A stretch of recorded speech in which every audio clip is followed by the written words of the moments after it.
hello.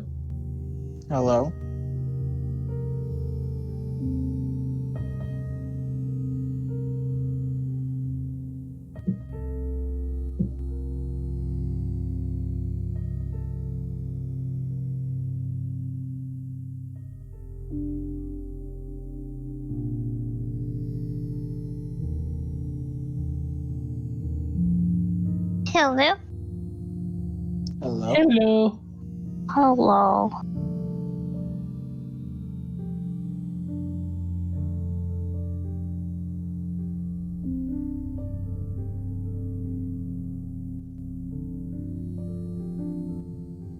Hello. Hello. Hey, Gally. How are you doing? I am great. I managed to make another mortal enemy this morning. Uh-oh. So Adamant has a demon that wants his head. Caloran has a vampire that hates his guts. Okay. All right. Because So you're... not only did he dare to lay hands on her, he bit her back. Ooh.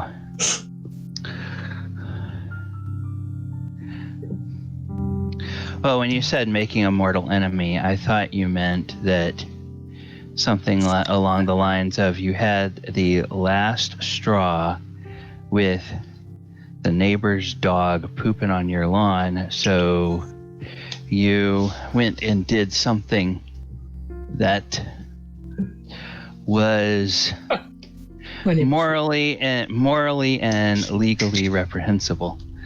Nope. The neighbors on one side are an elderly couple, and the neighbors on the other side have a couple of really pretty pit bulls that don't come over on our side. So When biting a vampire back, you've got to be really careful. It's a 50-50 chance of them either really hating it or really liking it. Yeah. She went from cursing at me to screaming bloody murder. Yeah, that can be a double-edged sword. Hey, all right. Well, I snuck in here just in the nick of time, so I'm going to go ahead and stop the music. Welcome. Hello, everybody. My name is DM Galibar, and I am joined today on the stream. Let me just double check in the Discord. I see Pete, I see Ivy, I see Chris, I see Ken. So we are waiting for Vern to come along. Want to let everybody know you may notice a little slight change update in the slate today. We are saying goodbye to our dear friend Ash, who has played in this game for a long time, about a year. He's no longer going to be able to join us, and we fondly remember a lot of fun times with his character Thardrum and his more recent character Jerry. And I admitted to Ash in a message to him when he told me he was leaving the game that I really had kind of struggled to figure out how to work Jerry into the game. So I feel like I wasn't as able to get in tune with him and figure out good hooks for his character in the way that I was able to kind of do a few things here and there for Thardrum and take advantage of some of Thardrum's strengths. So hopefully he will find a game that works better with his schedule and his what he needs to get out of D&D. And we thank him for his time and his contributions to this game. And I believe I just heard Vern on there. Yep. Okay. Hey, Eric. Testing. Music of the night. Yes, we can hear you. We can hear everybody, I think. Ivy has herself muted, but... I'm here. Good. Excellent. Okay, so we can hear everybody. All right. Last time we were together with this group of rapscallions. They were in the mine. They had led the miners into the Rathridge mine, had shown them all of the rich veins of ore that are here. They oohed and awed over the galvanic juggernaut that is in the place. And they kind of talked about some of the things that they need the miners to do for them. There was also a few specific tasks that some of the players want to do before they leave this mine in the safekeeping of the miners and head off to do some other tasks. And they may also want to consider what sort of provisions they make for the miners in terms of what happens if something comes along that wants to go bump in the night after the PCs have left and while the miners are still here. So we may need to figure some of that out. And then we should be able to put the mine in the rear view, at least temporarily, and move on with some other things. So with that in mind,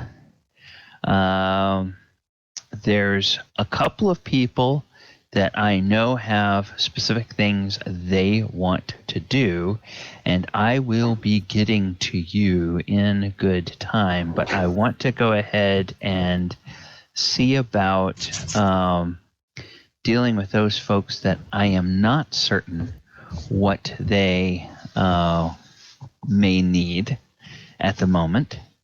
And I will address those as I see them on the on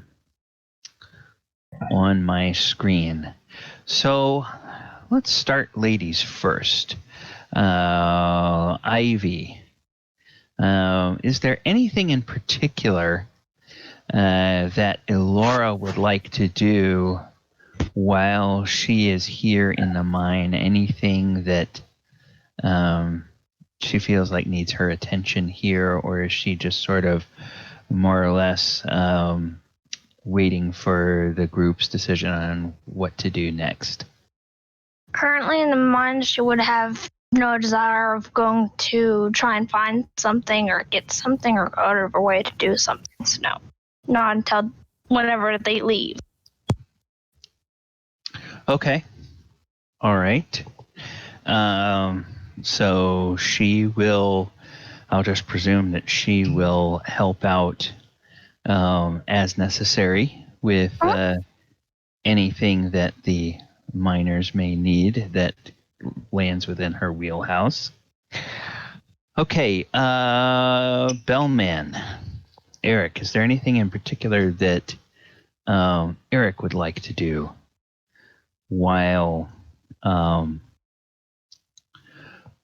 you are here?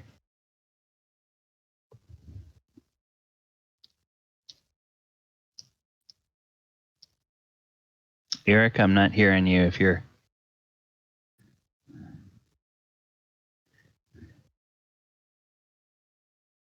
Eric? Hello? Can you hear me? Did we lose Eric? Did you guys lose me? Did you mute your headset there, Eric?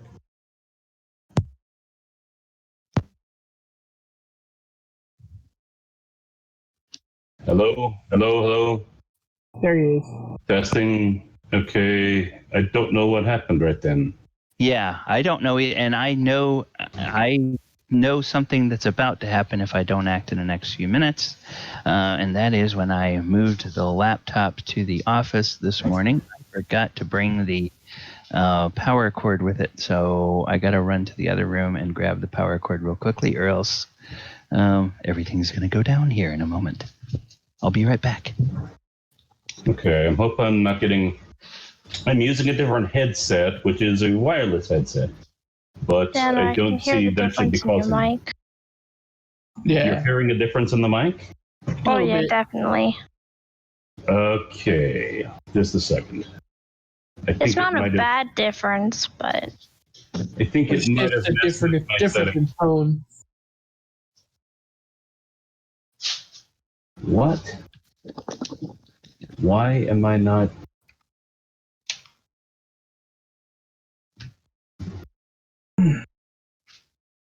Why is my input... Do you still hear me now? Yep. That's the problem. Okay. My microphone is not wanting...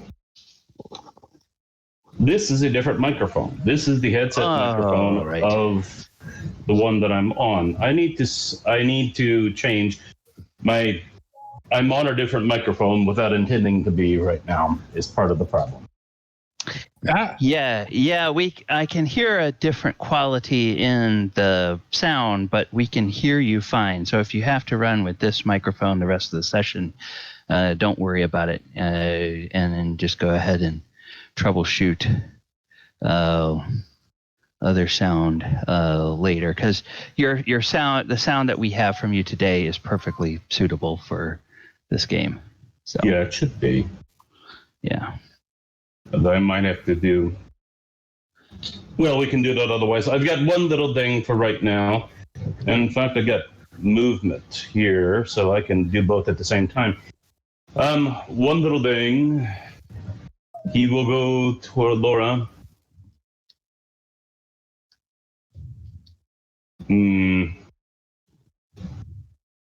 Dear sis, I have an idea.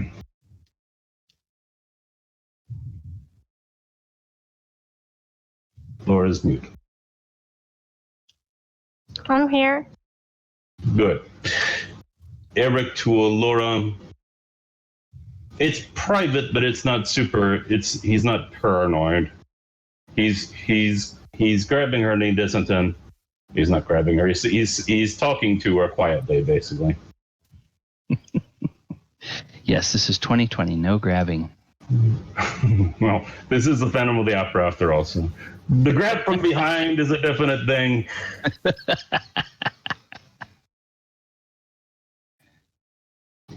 I have an idea that might help our position somewhat.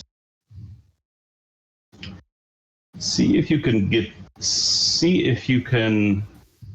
them to trust you with the food.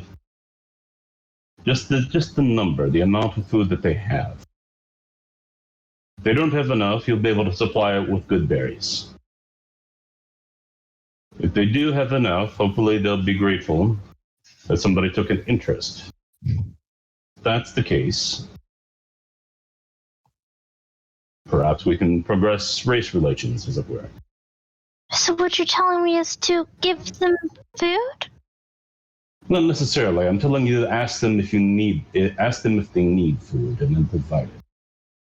Either way, beneficial to the cause, I think. Alright, I'll see what I can do. I shall go up to the head monitor. His name's Radu. Yeah, I want to call him Raja. She'll go up to him, hoping he isn't busy, and stop him and say, I was doing some investigating, and I was thinking of giving you guys a helping hand. Would you guys like some extra food? If that would be any much importance to you?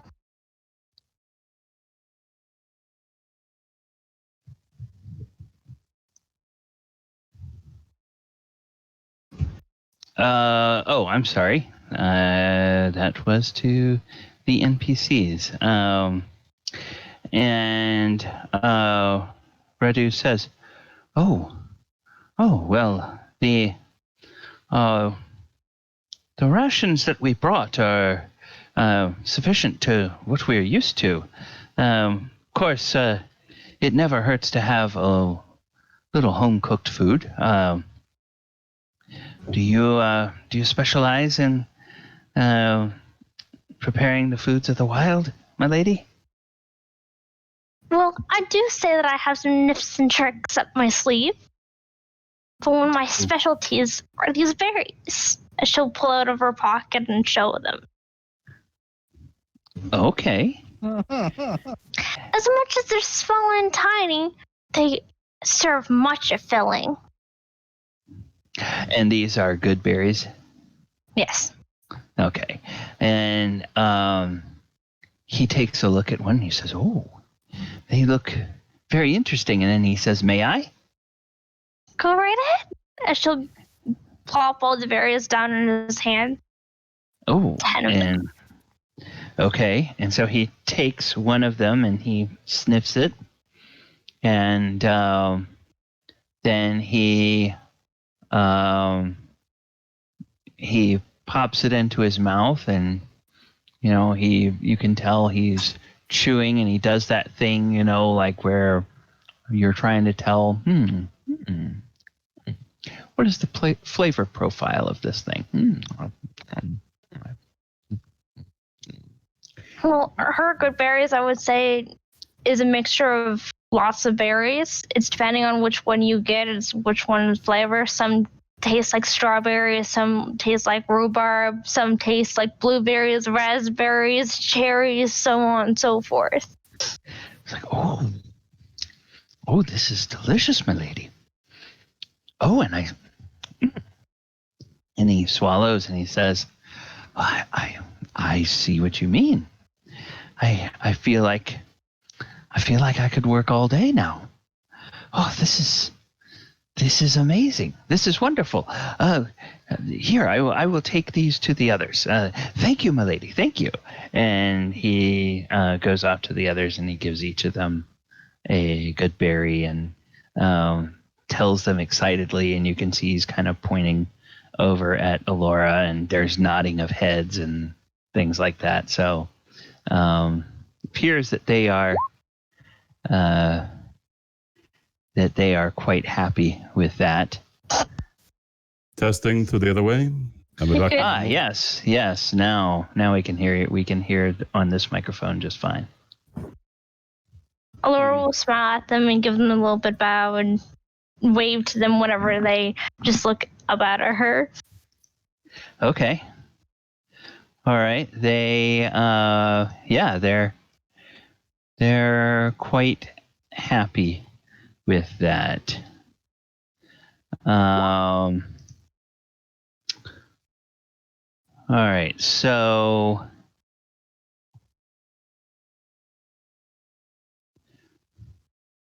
all right. So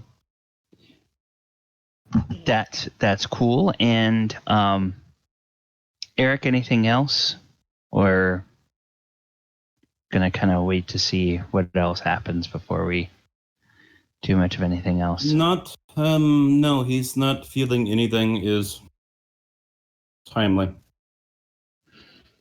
Okay. All right. Galibar. Friend. Galibar kind of just wants to get what we need done in this mine done so he can go get his axe back. Okay. Like, his axe is pretty much all that is on his mind right now. He wants his axe back, his precious. My precious! Okay. Yes, last time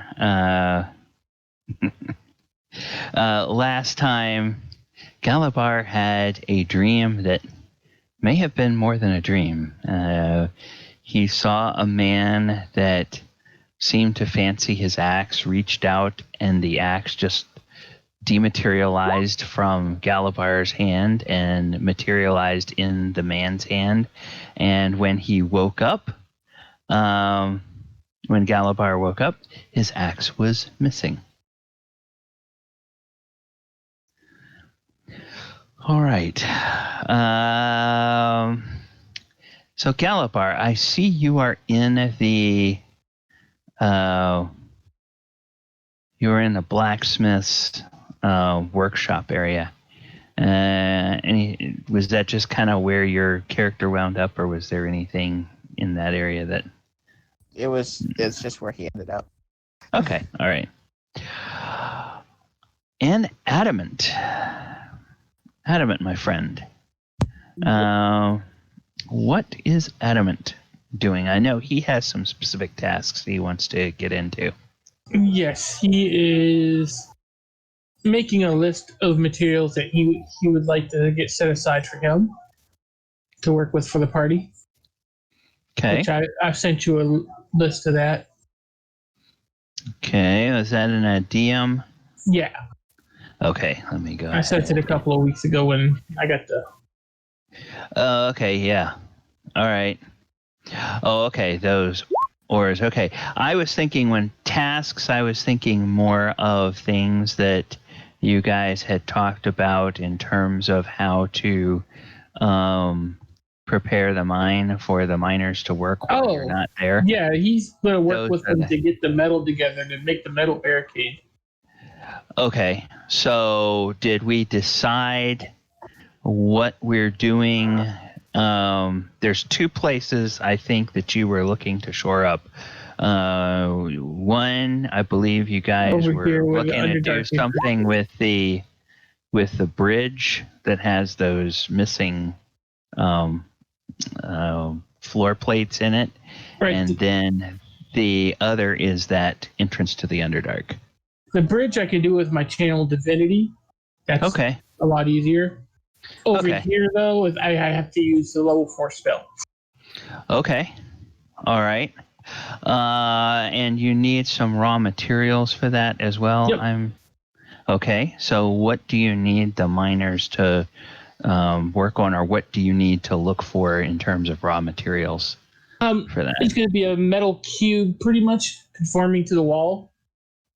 Okay. Do you have a specific type of metal that you want to look for, or are you just looking for scrap iron or things like that you can melt down and work with? It's not even going to melt it down. It's just going to fabricate, but it has to be raw materials for fabricate, so it can't be worked. Okay. All right. So head on in there to. There's two places you'd want to head as you're looking. One would be into this area here, where the blacksmith's quarters used to be, and then the other would probably be into the blacksmith's workshop. So you Where's can. The blacksmith's quarters at? Yeah, blacksmith's quarters are right here on the map. Well, he'll start in the quarters. Okay. So as you go in there and as you start looking around, you realize a couple of things. You realize that this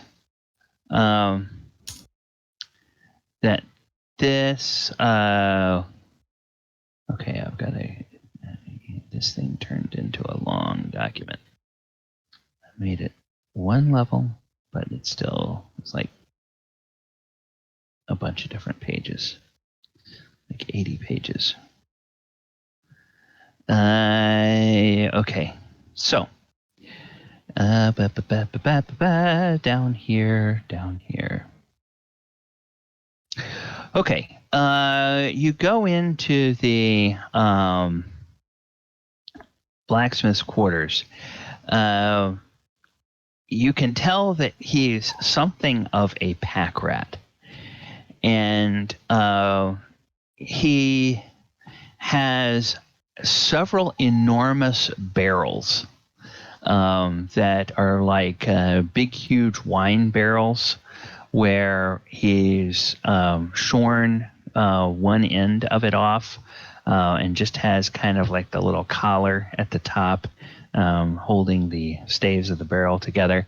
And those are filled with all kinds of little knickknacks.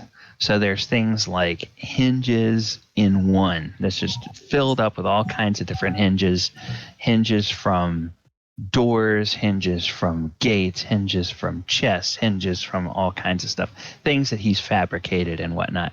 Then there's braces, and then there's all kinds of fasteners in other barrels. So there's lots of raw material that you could grab out of here. Probably each of these barrels has a good 500 pounds or more worth of metal components in it. He just kind of stares at these barrels like, why?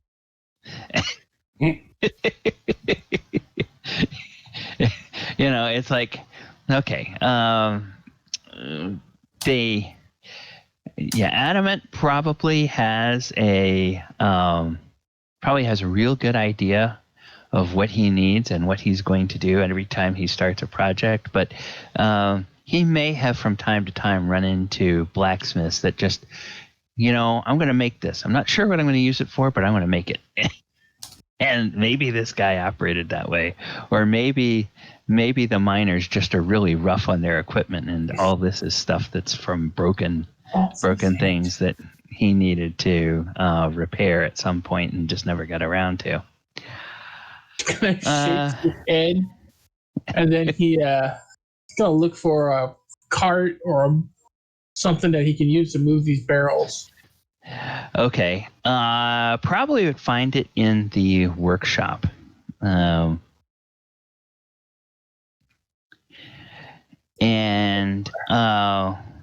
as you go into the workshop, yes, you do find indeed a cart, but you also notice over on the side of the chamber opposite the forge. So you notice over here on this side, there is a long vessel that looks like kind of a trough that you might use for watering oxen or things like that. It's maybe 15, 20 feet long. And instead of having any liquid in it, it is filled with all kinds of discarded and broken tools and things, metal pieces and whatnot. And with your... Okay. Yeah, you know your way around a forge, and that there's something with your passive perception and your ability to figure things out in a forge.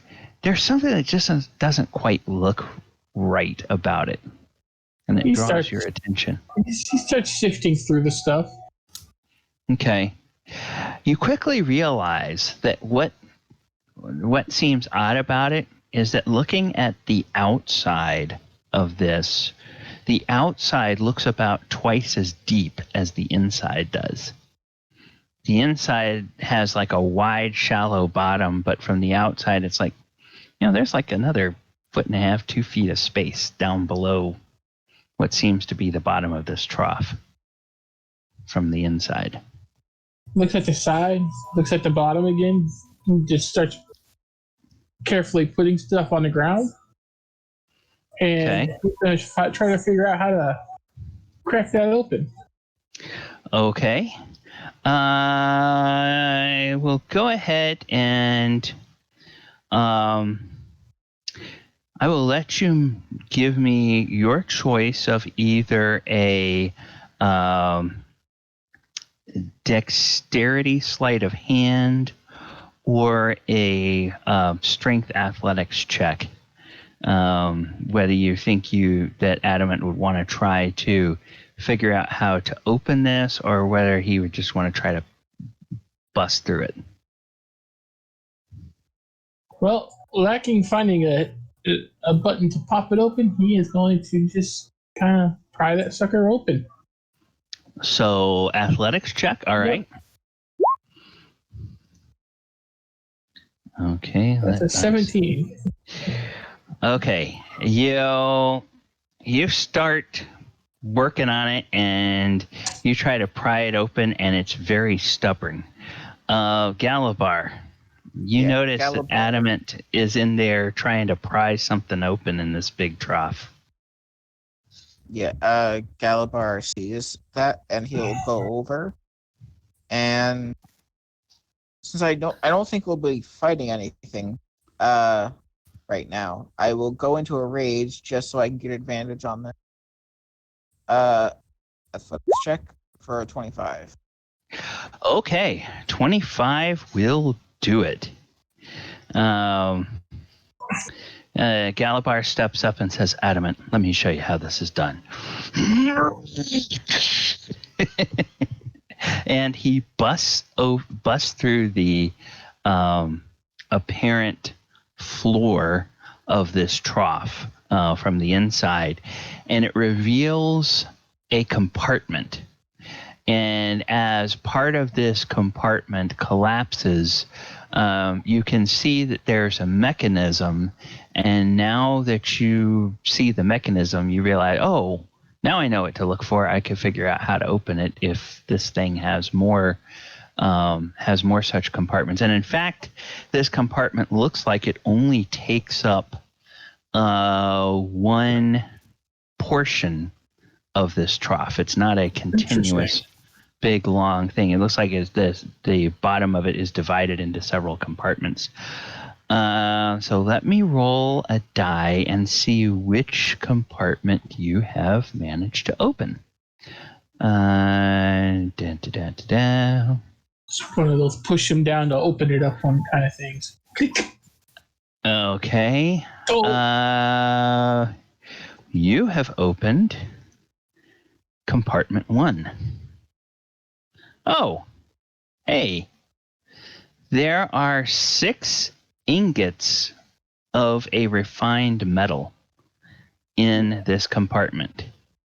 And each ingot weighs about 25 pounds. Oh, well. We'll take those out and set those down next to it. Okay. Carefully, because he doesn't know which ones it is. Okay. And then he is going to open up the compartment next to it. Okay, so compartment 1 is on one end, so he goes to compartment 2 on the other end, and yes, indeed, it does have some kind of a little mechanical mechanism where he can open that. But before we get to that one, Oyo, just in general, what is Oyo doing during this time? Are you sort of keeping an eye on the miners, or are you helping with logistics, or what would everyone see in terms of what Oyo is doing? I feel like Oyo's just kind of hanging out with the miners and keeping an eye out, kind of on guard duty, sort of, Okay, all right. They certainly appreciate that. They certainly appreciate your presence there. Okay, well, we'll swing back to Adamant. If anybody else has anything that they need while I'm working with Adamant, just let me know and I can come to you. Otherwise, there's a few minutes of stuff that Adamant is doing here. So you go into the second compartment, you figure out how it opens, you realize, oh, this is kind of ingenious for humans. It certainly has nothing on dwarven architecture and nothing on gnomish technology. But for humans, it's pretty ingenious. As you open this compartment, this person, this blacksmith, perhaps he was more than simply a blacksmith. Perhaps he was maybe the banker for the mine, because this compartment is filled with coins. You see the glint of platinum, gold, silver, and copper coins, all in a big mound in here. He just kind of stares, looks around at the equipment, and looks back at the coins. Huh.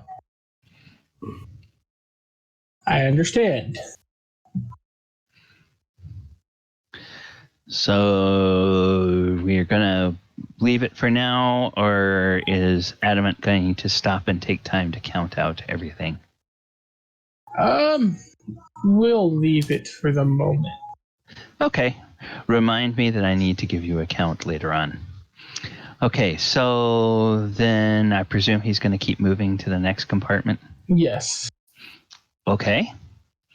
He does so, and it opens the same way as the first two did, or the mechanism appears to be the same in all of these compartments.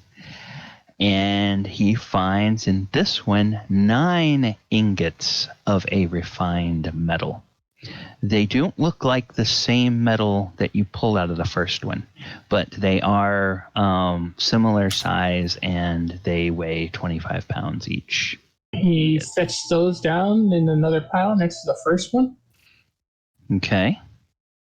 And moves on. Okay. In the fourth compartment, there, and when you open it up, there are, let's see, 1, 2, 3, 4, 5. Wait, 1, 2, 3, 4, 5. Yes, 5 rather small leather pouches. And as you pick those up, feels like they have something hard, one or more little hard things inside them, possibly like gems. He'll open one up and look inside. Okay. Pick a number 1 through 5. 3. Okay, 1, 2, 3. As you open this up, this appears to only have 1 stone in it. It is an unpolished dark green stone. Give me a... Do you have any kind of... you don't have like gem cutter's tools or anything like that? And I've got smiths and tinkers. Okay, Galibar, or Chris, what were you saying? It would be a... Huh? The tools are a jeweler's kit. Oh, okay, jeweler's kit. Thank you. Do either of you have jeweler's kit? I do not. Okay. Then in that case, roll me a...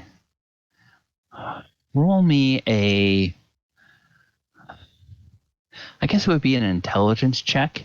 Your expertise is more with smithing and stuff, so you certainly would have a chance to work with, or to know what precious metals are. Yeah, you don't quite know what those gems are. And then as you feel the other pouches, well, most of them have multiple stones in them, and some of the stones seem a little smaller, some of them seem a little larger. Are you gonna check them all, or? We'll check them later. Right now, he's just looking for stuff he could use at the. Okay. All right. Would So Galibar possibly be able to know what the gems are from his time in the gladiator pits, where would sometime you could have. I'll give you an intelligence check to see if you know what they are, and you'll look at the. I presume first you'll look at the one that Adamant pulled out to see if you recognize what that is. Okay. Hey, you know, it turns out that this is actually a stone that is favored by your patron, who you later found out was your mother. This dark green stone is, in fact, a fairly nice sized, uncut, unpolished alexandrite stone. You know that when cut by a jeweler, this can easily fetch anywhere from 50 to 200 gold pieces if it were turned into a finished gemstone, nice polished finished gemstone. Galibar will, knowing that Galibar, not the price, the favorite son of the mother, he will ask out of it, do you mind if I have that? We should wait until we get everything done before we start dividing stuff up. But I don't see a problem.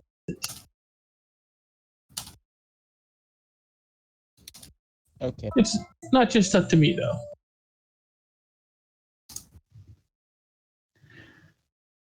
Okay. Yep. So set those little pouches aside for a few minutes. I put them in with the coins for now. Okay. Then the fifth compartment.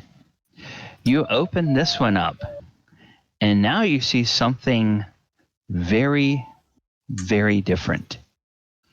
In this one, you see a large sheet of oiled leather that is wrapped around something quite large in this compartment. By the shape, it might be an axe of some kind. He picks it up and carefully unwraps it. Okay. Well, carefully unwrapping it, you in fact do find. Okay, let's just. Let's see. Okay. All right, then this means that I need to add a handout. And then, there we go. When you unwrap it, you see. Go to this folder, go to this folder, and this folder, and this folder. And there. There's a lot of subfolders, Gally. Yeah, it's the only way I can keep things organized is by knowing what it is. Okay. You unwrap it and you see this. Oh. Is that a great axe or a battle axe? This is a great axe. Now, proportionally by the size of it, it looks like it might be a battle axe. But if it were a battle axe, it would be a battle axe that would be wielded by a giant. When it comes to medium-sized creatures, this thing is most definitely a two-handed great axe. That is not a polished metalwork either. Galibar looks at it, and he gives you puppy dog eyes. He's like, please? I'll tell you what, Galibar. I will sit down with this, and I will identify it. Because it was hidden away for a reason. If you get a cart and go in that room just south of you and move all those barrels of metal to the passageway that we're going to be blocking off.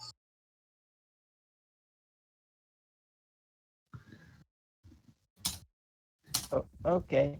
How long will that take Galibar with his strength? It's less a matter. You can only take one at a time, and that's really because the barrels are open. So in order to carry them, they have to be upright, and the only cart you guys can find, it means you can only take one barrel at a time. And when Galibar picks them up, like I said, they're heavy, not too heavy for Galibar to lift, but they're very heavy, and because of that open top, if you tip them too much, a bunch of stuff is going to fall out and clatter onto the floor. So they have to be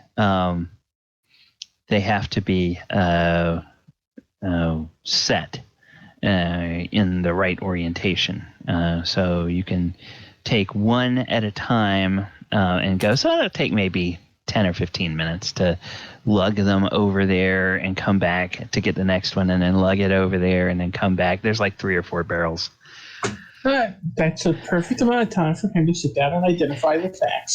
Okay. And before you even sit down to identify it, Adamant, you can tell that the head of the axe is not metal at all. It looks like it's some form of obsidian. Yep.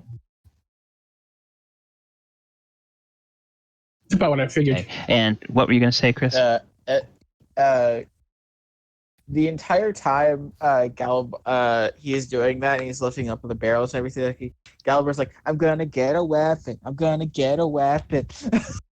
He didn't say that. He'd identify it. Yeah, you could probably tell by now, even if you told him he couldn't have it, he might still have it. And the when you look at it, before you start identifying, you see that the wooden haft, which it's made of an ancient, very dark, very heavy wood. The haft is. It is carved with devices like vines and leaves, and has like a kind of a nature motif to it. Looks like something he's done in the past. Maybe, yes. If he were making a gift for somebody and he knew what that person would like. Yeah, it's kind of, there's clearly been a lot of care given to this, but you look at the size of this thing and you go, man, this is a really big weapon. That he will take it over here out of the way. He's gonna call over what's his name, Radu? Yeah. And he's gonna point at the pile of ingots. Say, I'm not sure exactly what those are, but if you could look those over while I look at this axe. And he comes over excitedly and oh, yes, of course. And then he looks at that axe. Oh my goodness, where did you find that? In the bottom of that trough. Oh, that's simply amazing. So he sits down, crosses his leg, puts the axe in his lap, and it's like he shuts down, but he's focusing on the ritual. Okay, so casting Identify as a ritual? Yep. Okay. Ba-ba-dum-ba-dum.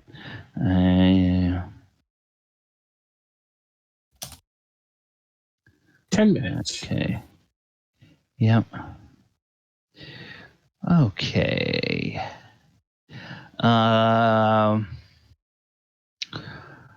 right. When you finish this, it comes to you that this axe has a name and a history. Oh boy. The name of this weapon is Morsalor's Broadaxe. And what you get from the identification is that you get that Morsalor was quite an unusual character. He was a Planeswalker himself, and he was a Furbolg, which is one of the giant kin. And furthermore, he was a druid. Okay. And that this axe is somehow it wound up here in Innistrad, where, as far as anybody knows, there are no Furbolgs, and where there are damned few druids. So why it's here, anybody's guess. How it got here, who knows? One of those times he's glad his face does not show emotions. Okay. Seems very puzzled. And it is definitely magical. And it definitely requires somebody with a high strength to use this axe, with any kind of proficiency. Does he find out what it does? Pardon? Does he find out what it does? You get the feeling that to get more information about it, you would have to attune to it.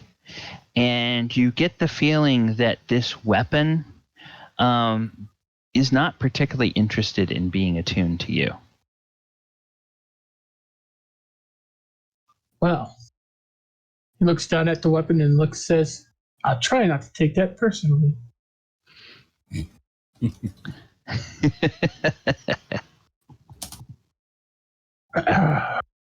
Is Adamant capable of taking it personally? No. Success! Automatic 20. He stands up, hoists it up over his shoulder. Okay. Radu, what were you able to figure out what those ingots are? Oh, yes. Yes. Very exciting. Very exciting. It looks like, in fact, that we may have some of the material that you are looking for. He points to the first pile of the 6 ingots. He says, didn't you say that one of the things you needed from here was some refined Recristin?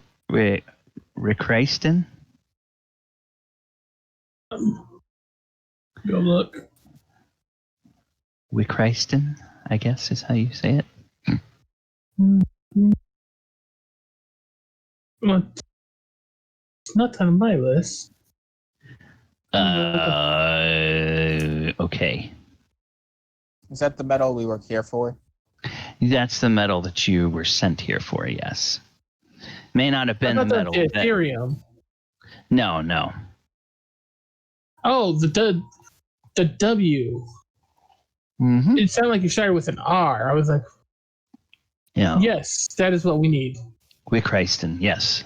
So you have 6 ingots, 25 pounds each. So you have 150 pounds of that refined already. There. Then he points to the 9 ingots and he says, these are Visorium. And of course, those are 25 pounds each. Okay. And he says, did you find any more? This is the only ingots I found. Okay. So have you finished searching all of the... Are there any more compartments in there? Yeah, it looks like there's probably 2 more based on the size. He will go ahead and open those up. Okay. The 6th compartment contains 7 more ingots of metal. And as you pull those out, Radu will say, oh, these are chronesium.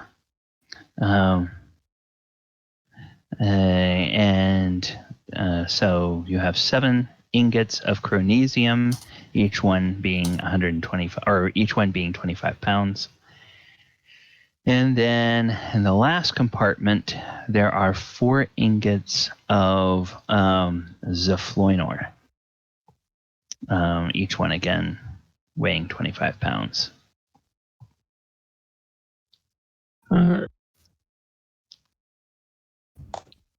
Okay, so we got 7 ingots of chronesium. Yes, so let me do this. That could be fun to play with. I'm going to do this, and I'm going to do this. Okay, ingots found in workshop. I'm putting them into the party loot. Yeah, I'm putting them in the main chat channel just in case people are trying to figure that out and they don't want to ask. You said Zafloiner, right? Yep. 7 ingots. A step towards my rocket boots.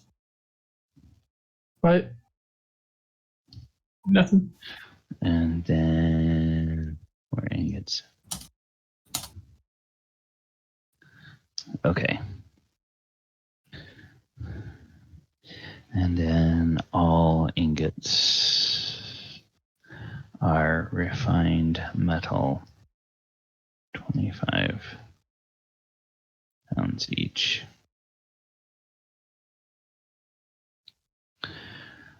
Okay.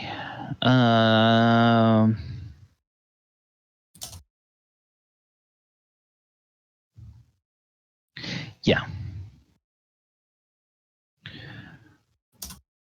All right. So, How much more the Lucretion do we need? Or is that more than enough? I believe that. Yeah, I believe that was more than enough for the needs of the party. I think they said something like they absolutely needed like 40 pounds, and they recommended that you bring more. So we definitely have more. Yeah. So you've got that. You've got plenty. 150 pounds. You've got almost 4 times what they wanted. And of course, the miners are like, oh, any of this that you all need, please take it. Radu's eyes do kind of go wide at the big pile of coins and the gems, unless you left that compartment closed and left all that stuff in there. That one is closed until he sits down and figures out how much is there. Okay, all right. Then Which will do. He probably just figures that the ingots came out of everything. or came out of those other compartments. Which he's going to do after he gets this axe to Galibar. Okay. Unless So anybody Galibar- else wants the massive axe that you need a high strength for. Any takers? Yep, Galibar will immediately like, you know what the axe at? Okay. I actually did not find out much. Belonged to a fearable planeswalker who was a druid.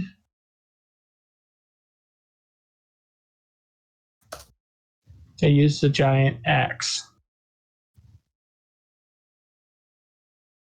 Sounds like my kind of weapon. Can I have it? There's dangers. As I said, I don't know what it does. The only way to find out is to attune to it. I don't know if it's cursed. And in order to find that out, I would have to attune to it. It doesn't seem very pleased with that idea. You can break curses, right? Yes. So why not just let me attune to it already? Reckless abandonment is sometimes admirable. Other times, not. He holds the axe out. Galibar immediately takes it in his hands, smiling. Like the biggest smile you've seen on his face in a while. Okay, so let's do this. Even bigger when he met Griffey? Wow, Griffey will be upset. Galibar loves animals, but he also loves magic weapons. Okay, Galibar and Adamant. For the time being, I have put the axe into your journals. Once Galibar attunes to it, I will, and he succeeds on some rolls for me. I will go ahead and let him Rubbing. go ahead rubbing and on something. yeah. Galibar, can you mute yourself? Because we're hearing a lot of This may I don't be know unintentional. whether your microphone is rubbing against something or what's going on, but we're hearing a bunch of stuff from your end. Thank you. So the axe is in there, and once Galibar has a chance to attune to it, we will give him a time to do that while we're working with other players, and then as he makes the sufficient history rolls, we can tell him what he learns about the axe once he is attuned to it. All right. So We'll sit down and count out these coins and okay. let somebody else through it for a bit. You go ahead and you work on those coins. And while you are doing that, let's sneak back around to everyone else once again. Elora, anything additionally you want to be doing now? Or are you still just holding serve at this From where point? she is, would she be able to hear like the conversation from Galibar and Adamant of Galibar just like completely being excited over the axe? Galibar's not necessarily a quiet person, so yeah, you probably could hear him getting excited. Oh my gosh, what an axe! Oh, that's great. Sure, she'll turn to Oyahusa and say, Does he have problems with his emotions? He was down in the dumps today, and now he is super excited in the clouds.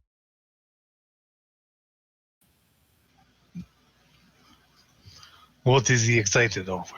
I don't know what you're talking about. An axe, I think? What they found in X?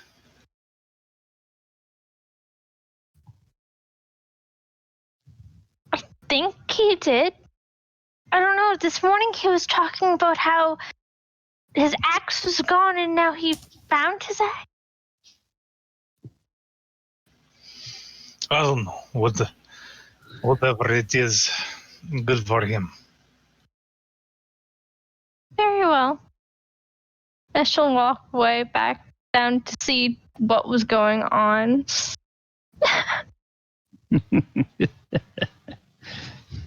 Trying to see if Okay. Galibar's like okay, if he's just having problems with his emotions, or if everything is okay.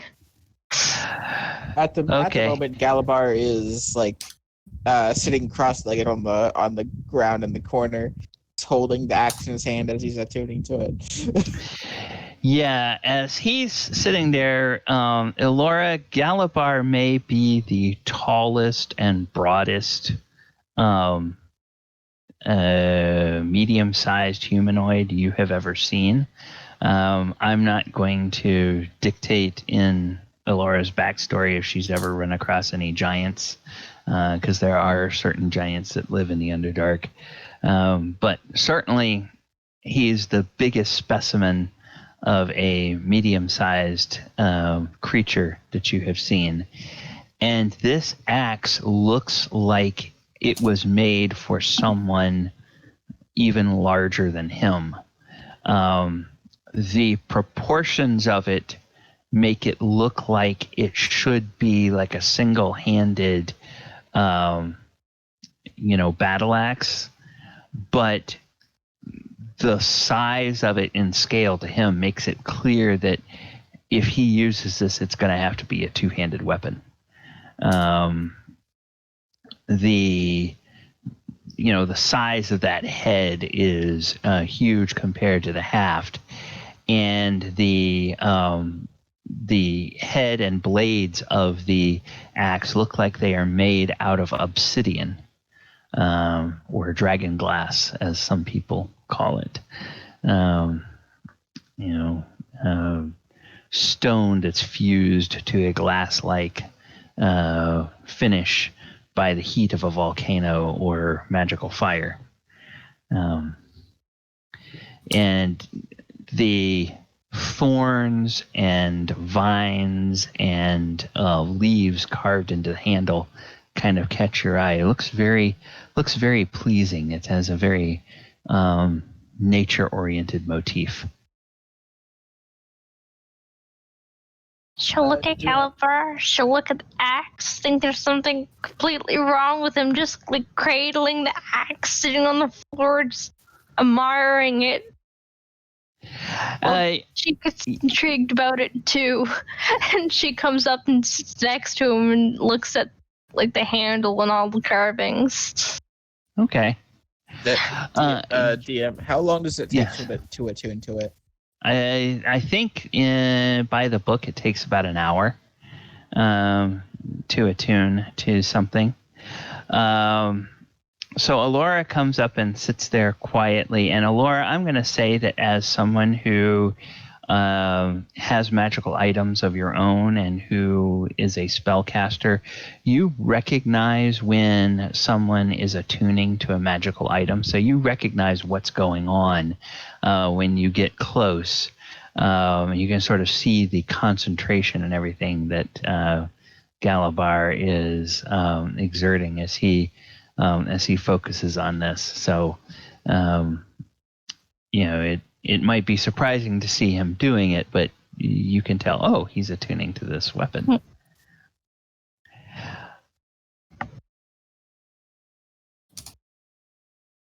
She won't try and interrupt him or anything, but look at it and admire it a bit. Okay. And Galibar, you sense that presence there next to you. Your new companion. She doesn't seem to be trying to interrupt you, but she just seems to very much admire this weapon and be curious, and curiously studying it while you are attuning to it. While that's going on, Bellman, anything you want to do? How much time has passed since you last asked, if you will? Oh, probably by this point, maybe 15 or 30 minutes. Okay, so it's enough time for this, but not enough time for that. How are the echoes in this room?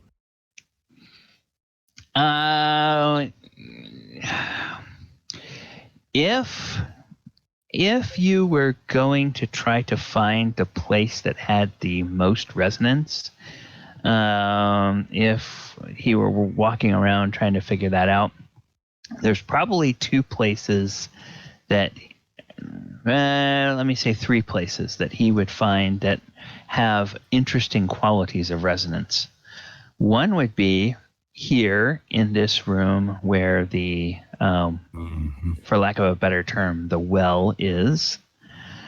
The second would be in this area where this metal bridge is, just because the interaction of the way that metal deck of the bridge interacts with the stone of the walls and vibrates and resonates. It has a very interesting acoustic properties. And then this little chamber over here, it's like almost a perfectly contained little echo chamber in here, with just a very narrow mouth for sound to sort of get amplified and then directed out into the chamber here. So those would be the 3 places in here that have the most interesting acoustics of them all. Otherwise, it's a mine with stone walls, so it's a bit echoey everywhere you go. Right, and these guys have been working for a while all around here. These guys, Radu, I should have moved him over here. He's over here working with Adamant. The rest of them are sort of all just kind of fawning over these different veins of ore. Some of them are, they talk excitedly. It looks like, some of them are like having, as you overhear their conversations, they're having like these visions of, oh wow, we're going to be rich. This is so amazing that there's all this ore here. And we're going to make so much money. We're going to be able to sell this over in the capital. And I forget what the hell the capital is in Kressig or in Innistrad right now. I have to go. But anyway, they're very excited about So it's noisy, but it's social noisy with voices bouncing off of walls, but not things hammering. So not super hard. Yeah. So his mind, after a few minutes of that, has decided that nothing is going to come immediately. And he will go over to here, which is an area he's been thinking about for a couple of different items, one of which he probably would not have thought of yet. Okay. So I got to pull up character sheets because he's going to try to do shadows for the 3rd time in this game. Okay. Yeah, Thraben is the capital that they are talking about, where they think they might be able to sell and make. So he's going to do shadows over here. Shadows is the name of a violin piece. Oh, okay. He's going to play shadows. Now, for the first time, he's played it to his satisfaction. Okay.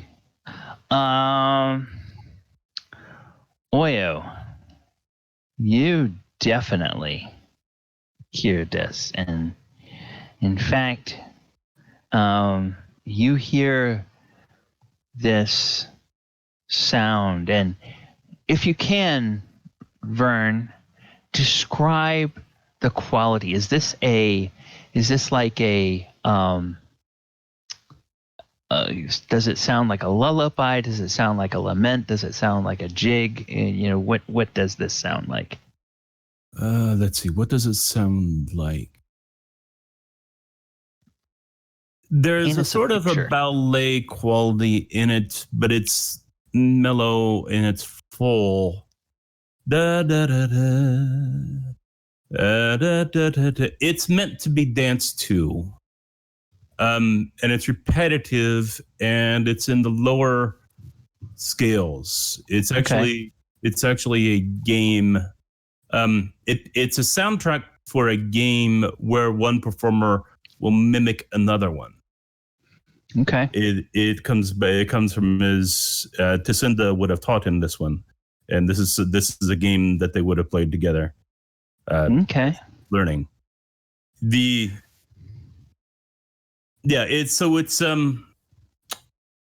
it's moving. It's not heavily emotional. It's obviously movement. It's uplifting. It's definitely not sad. It's meant to be moved and danced to.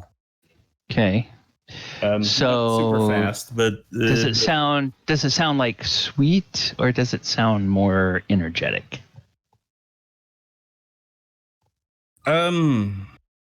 There's kind of a balance there. There's a sort of an energetic, adoring. Like I say, it's ballet. It's not. This is not fast dance music, but this is ballet dance music. Okay. So, Oyahusa, you hear the strains of this music rise and sort of fill the air, and it begins to resonate through the chamber. And you listen to it for a moment, and then you start to realize that the conversation of the miners begins to quiet as they hear this sound too. And some of the miners, they begin to move and come over this way. And, they kind of just, as they get closer, they continue to stay very quiet.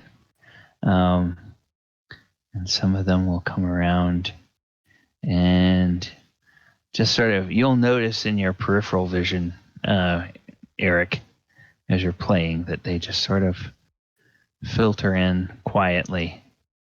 And they have smiles on their faces as they listen to this music.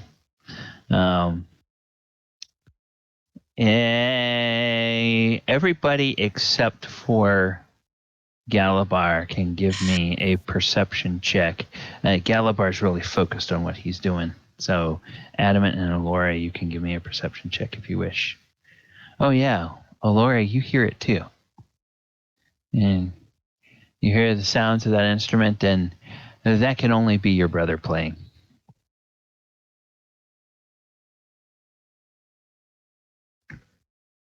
A strong smile will light up on her face when she actually tunes in to hear her brother playing again.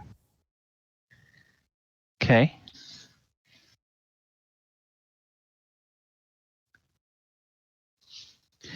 Adamant, yeah, you're kind of focused on what you're doing.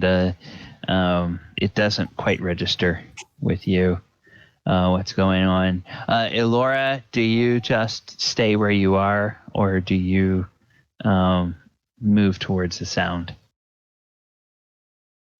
No, she's good at where she's at, but she'll try and a little bit of hum the melody. Okay. All right. Yeah. Adamant, your 13 is not quite enough to notice. Okay. Oyo, you obviously hear this. Any reaction from you upon hearing this melody? He's just listening. Okay. Wondering when these miners are going to start doing their job. Okay. All right.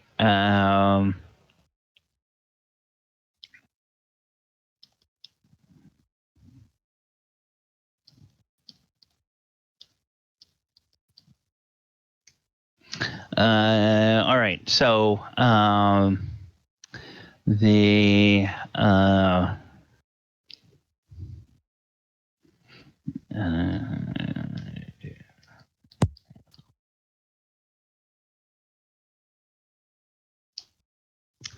okay.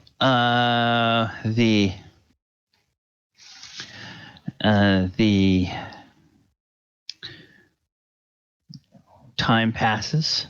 How long do you play, Bellman? Eric? Well, this one is I think a 5-minute or 4-minute thing. Okay. All right. He's playing it for the experience of playing this particular thing. Okay.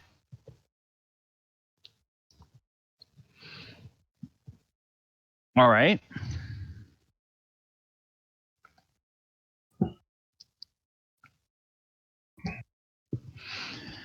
All right.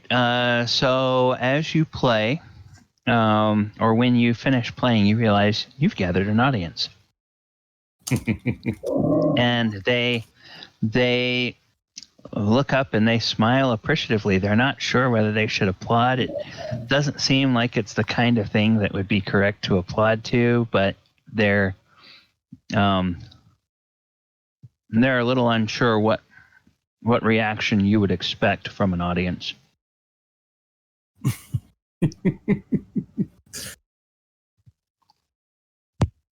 And he looks at them.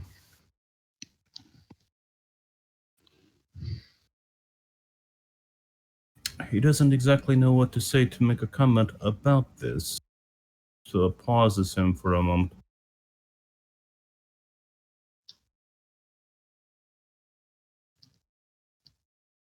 My friends, never forget the importance of the people you love.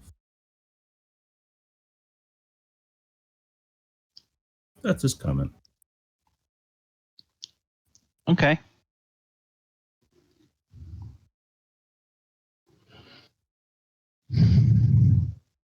All right. So he's fairly satisfied with that, and this will jar him out.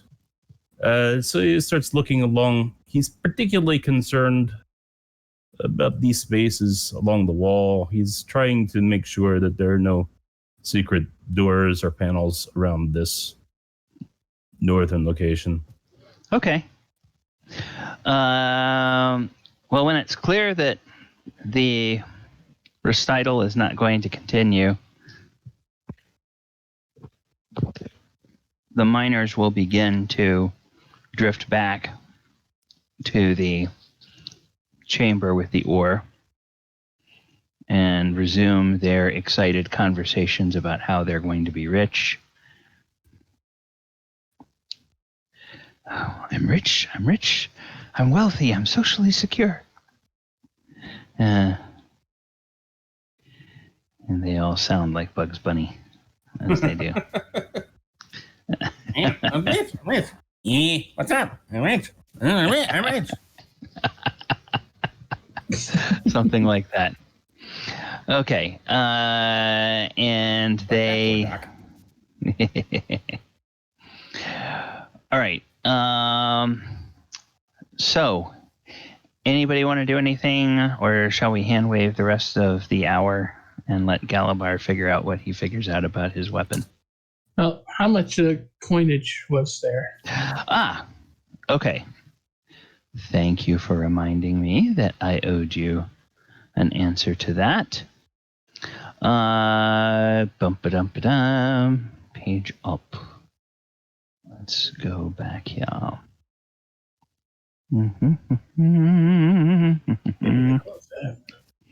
All right. As you count this out, I'm going to put this in the Discord. I'm going to give you totals for the coinage and totals for the gemstones, because I'll say that Radu can help you identify the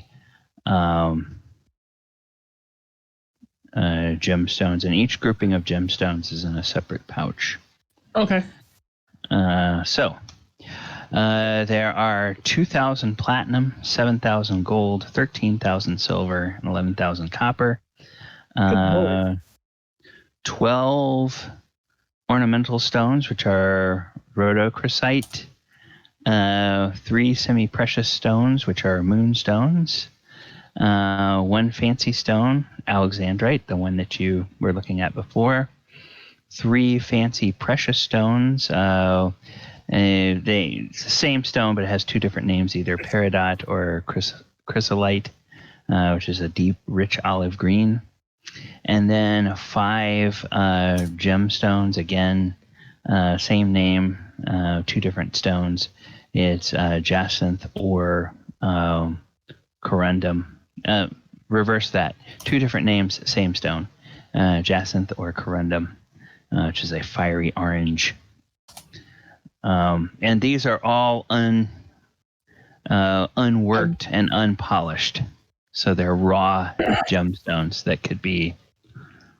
And so, to get the value, you'd have to cut them into proper gemstones. my question is this: do we have a bag of holding somewhere?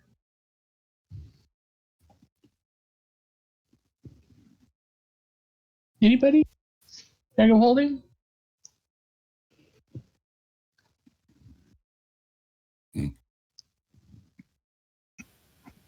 I mean, as a bag of holding.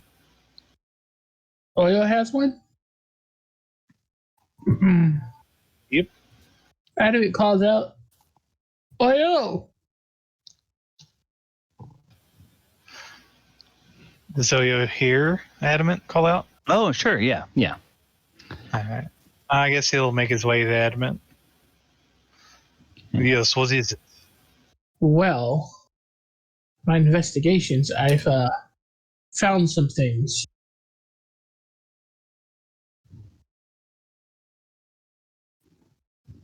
And he points out the ingots.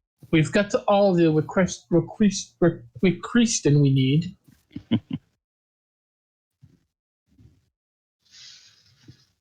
How full is your bag, sir?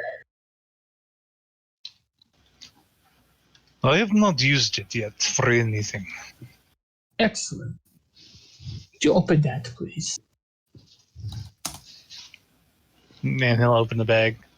He tosses the 150 pounds of lacristin into the bag. We've got more than enough of that. Each one of those ingots is about 25 pounds.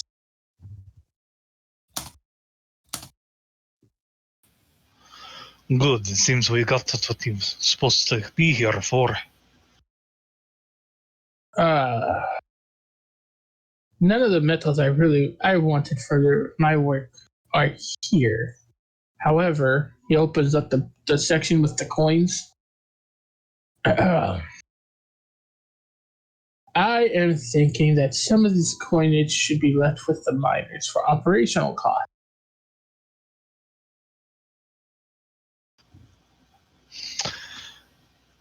Do you really think that is wise? I mean, we've already paid them, have we not? For their individual work, yes, but mines cost money to run oil. I think they're going to make a lot of it on their own. Once they get it mined, yes, but what if they need to repair the juggernaut? Perhaps this could be a source of income for us as well, no? Well, it's not our mine. Frankly, I don't want to go through the legal crap of getting it. I mean, surely it would be worth it. We could get a certain percentage of a cut. He points at the coins. We'll need it. There's plenty here. I mean, if it wasn't for us, it would still be a abandoned mine. Adamant just kind of stares at him. Well, he leans over and whispers, just how much coinage there is here. There's plenty here, and quite frankly, I don't want to try to transport 13,000 silver and 11,000 copper. I'm sure you don't as well, because that would weigh down your bag. Quite a bit. How much gold and platinum did you find? There's 2,000 platinum and 7,000 gold. I figure leave 1,000 gold, the silver pieces, and the copper for the mine. These mines are not cheap to run. And then the rest for us. This is a very large sum. We're getting a very much larger sum. Indeed. Sure. We can leave the silver and copper. And some of the gold. They're risking their life. Fair is fair.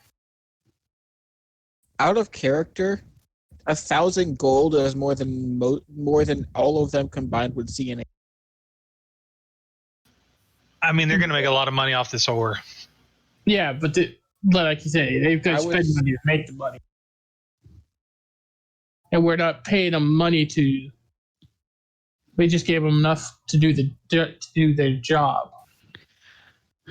So let me verify what Adamant is proposing. Adamant is proposing that the party take 2,000 platinum and 6,000 gold and leave the rest, the 1,000 gold and the silver and copper, with the miners basically as seed money to get their operation back up and running. Did I hear that correctly? That is correct. Okay. Because looking at that juggernaut, if something breaks, he knows it's going to be an expensive repair. Yeah, and in this edition, I want to say is platinum. Is that 5 gold or is it 10 gold in this edition? It's 10 gold. It's 10. Yeah, so you'd be looking at a total value with what he's proposing. The party would be keeping 26,000 gold pieces worth of coin.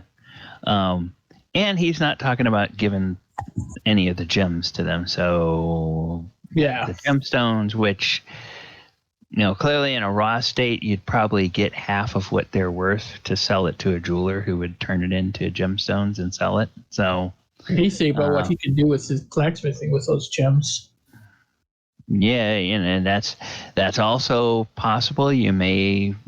Some of those gems may be material components for spells or things of that nature as well.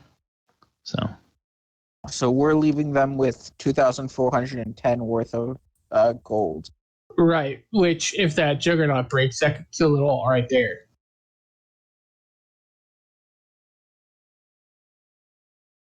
And they're going to need that juggernaut. Yep. Adamant, I think it would be wise to do so, yes. I just want us to get out of here as quickly as possible. We have other important matters to attend to. I agree. And he separates the money out and dumps what they're keeping into different pouches and puts them in a bag of holding for now. Okay. And Radu. Yes. Come here. Oh, yes, sir. Yes, sir. And he comes running over. Where did he go? He was over here, so he'll come running back. Knowing that we only gave you enough money for doing the work, and knowing that, and my knowledge of knowing that the mine is not cheap to run, and that juggernaut, if it breaks, it's going to be expensive to repair. Yes. Oh, yes. Yes, we would have to. We might even have to send for someone who understands the arcane if something were to happen to it, because it's machinery like that is not easily repaired by simply mechanical means. Oh, with that in mind, in my investigations, I found coinage. Oh, you did? We are leaving a portion of it with you. Oh my goodness. What are you... How much are you leaving, if I may ask? He writes it down, shows it to him. His eyes go wide. It's like, are you sure you can afford to leave that much? Well, you have cleared out the mine. It is a fortune. You could live lifetimes on that sum. Completely deadpan, because that's only Adamant can do. Yes. Consider it a loan for our stake in this operation. I expect returns. Oh, well, yes, of course, Mr. Oyohusa, of course. Yes, that would be, that would be wonderful. And he seems positively giddy, like he didn't think that this day could get any better. Once he saw that there was indeed a working galvanic juggernaut in here, and once he realized the rich veins, and now you've just on top of that basically endowed them with this huge cachet of seed money. Basically, you have become the angel investors they never realized that they needed. Now, Radu,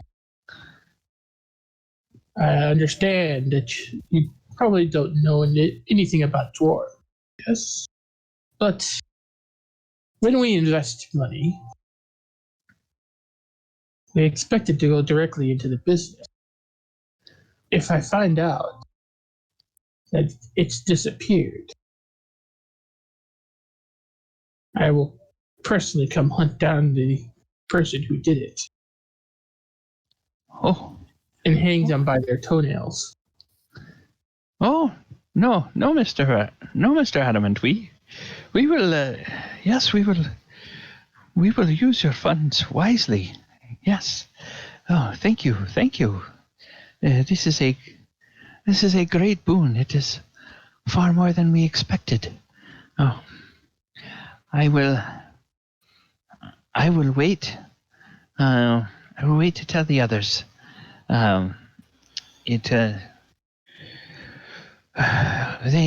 perhaps need only to know that there are funds available when and if we need some.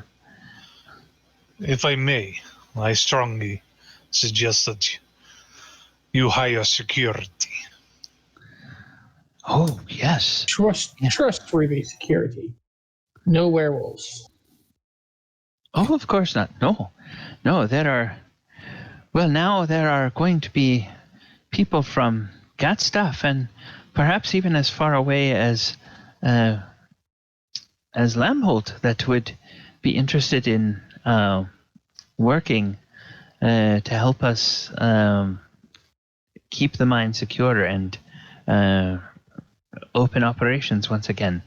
This will be very sufficient to help us get word to folk that we need to contact. All right. Now I have a barricade to make. Oh, yes. I will not keep you further from any work that you need to do. Oh, thank you again. Thank you. He's just... Perhaps one more thing, if I may. Yes, Mr. You can open an account in the capital and put it under our name. And if we ever come back, we can withdraw such funds, no? Oh, well, yes, it would take some time to get a secured messenger over to. And I close the stupid map again, so I've got to open it again to remind me of the name of the town, Thraben. It will take us some time to get a secure message to Thraben, so that we can open the account, as you say, in the bank. But yes, we can do this within the next few weeks. Very well. I know it will take time to make a profit, but I just thought that would be a good way to handle our arrangement. Oh, yes. Yes, this is very exciting. Thank you very much. Oh, Adamant looks over the other ingots. Let's see.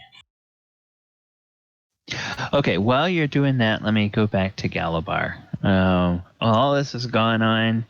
Galibar, you are finished attuning to the axe, and you realize that there's kind of an interesting feeling that you get. You would almost say that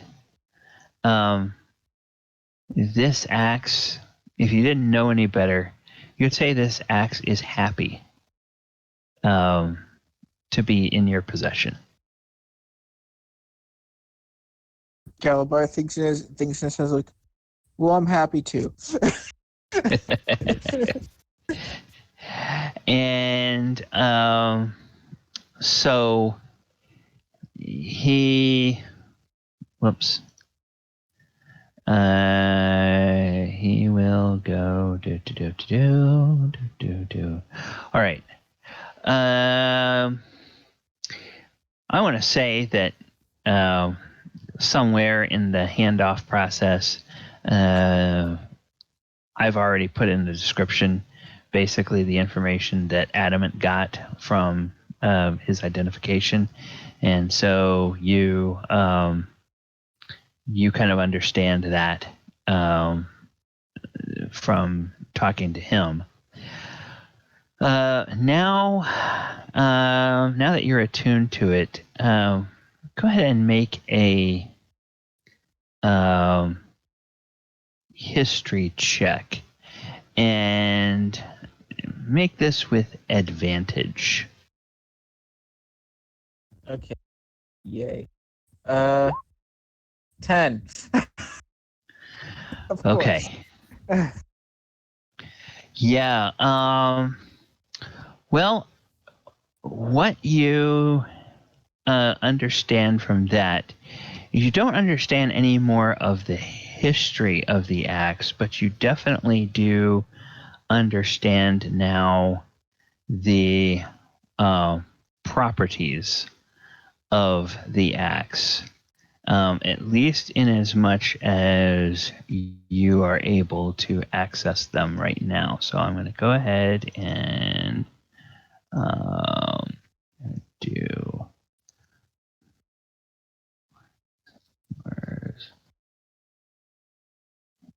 remove that, and then I'm going to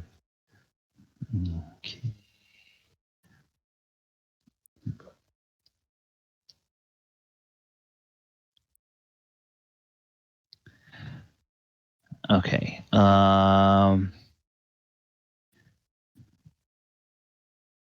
Then there's bullets there, and then there's bullets there. Oops. Okay.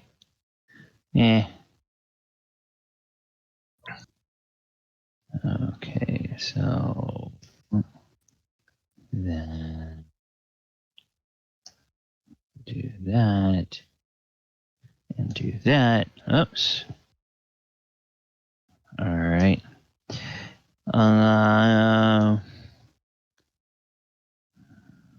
Whoops. Okay. Oh, shoot. Fudge factor. The rated B version of Fear Factor. Yeah. Okay, so just do that.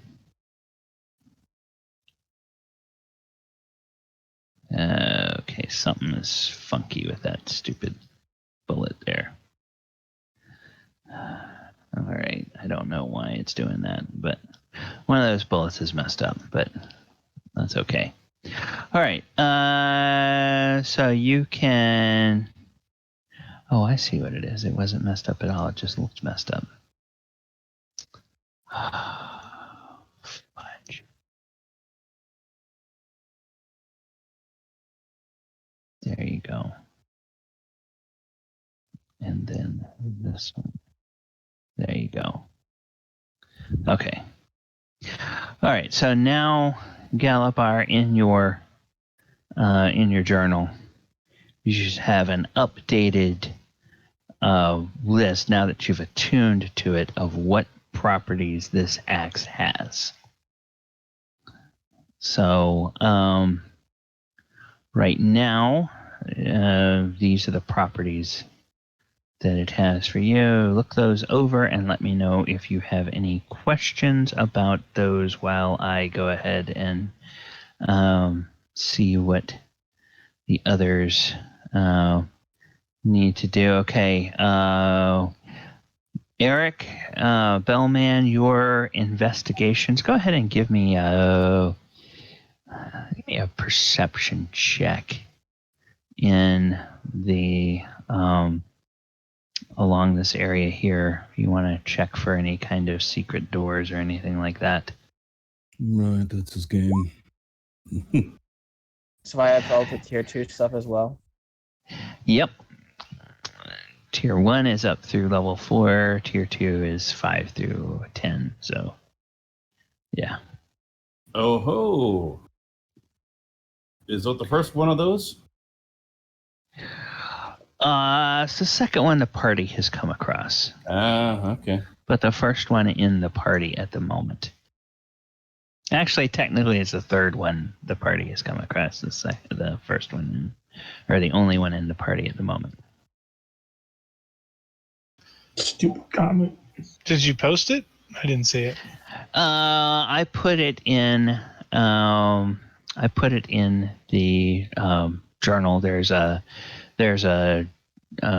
journal card for Galibar at the moment, and the properties are in that, and it's only visible to him at the moment. Does the weapon have a name? Yes, it does. It should show you at the top what the name is. Great axe. Oh, never mind. I just had to reload that. Oh, okay. Yeah.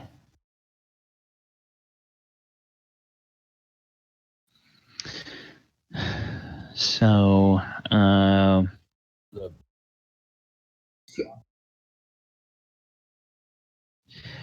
yeah. At this point, he just followed his ears. Okay.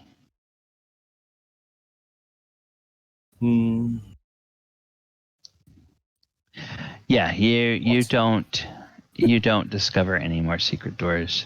All right. So that's what I mean. He just followed his ears, and he sees people talking about a large pile of coins. Yes. Okay.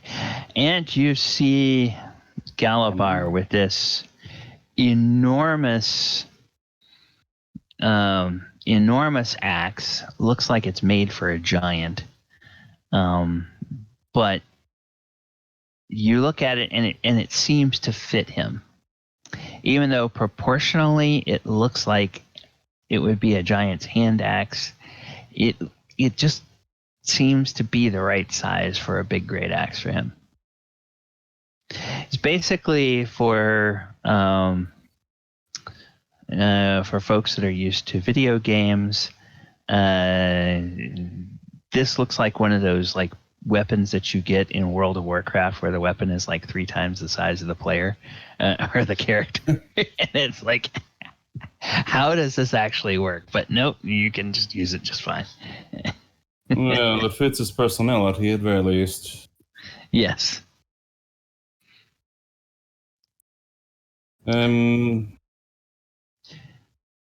So, sudden appearance of thousands of coins. And there's Radu.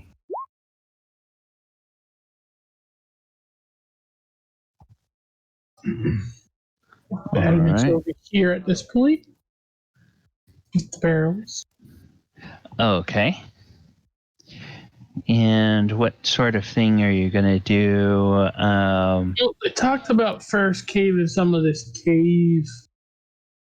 stone in. Okay. So So- what would he do what would he use to do that? He is going to look around for some boom booms. Some mine.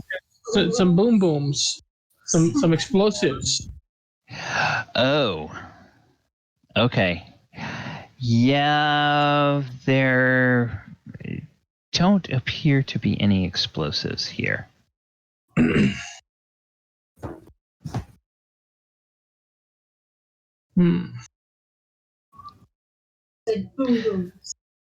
At least none that are readily made. So he'll come back over. Radu.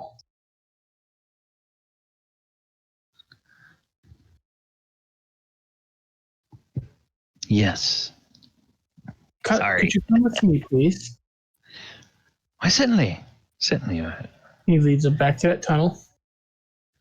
Okay. So, all right. And he comes down here with him. Come with me. All right. He says, "Are you sure it's safe, sir?" Just stay close. You'll be all right. Okay. So, at this point here, Radu, we'd like to cause a cave-in. Coming back probably about around here. Oh, this is where the danger comes from, you say? You were Yes. telling us about. Oh. And he kind of backs up and he gets behind you. He says, well, gosh, cave-in. Wish we had some blasting powder. I don't think there's any here in the mine, and we don't have the means to make that in Gatstaff. We probably have to send for some of that from Fraben. Do you have any magic that could collapse the cave?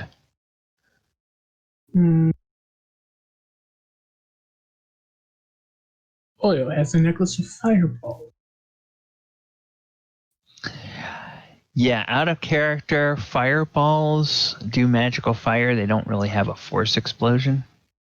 So it's not like a concussive. Wouldn't be like a concussive thing that would set off a shockwave. It just this big expanding ball of fire. Way to think about it is if you've ever seen like a demonstration, like a college chemistry class where they'll like blow up a beach ball full of like hydrogen and then they put a light to it and it just has this big huge ball of flame, but it doesn't pop.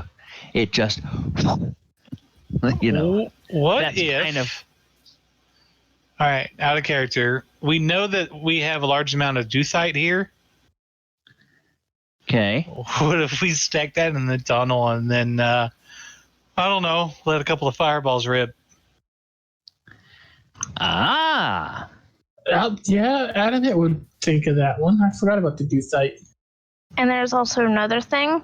Laura has a spell that can probably erupt the earth around it. okay. Adamant snaps his big fingers, looks back at Radu. Radu, we need Duthite.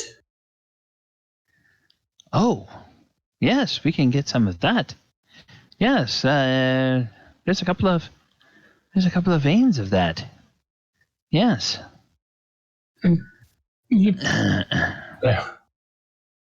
We need Duthite and oil. Perhaps a lure. Rubs his chin thoughtfully. If only someone was known to be able to make a large sound. A sound large enough to resonate throughout the caverns. Bring a ceiling down. If That'd only be there was really somebody with a bad, spell really like big. that. This is a pretty sturdy looking cave.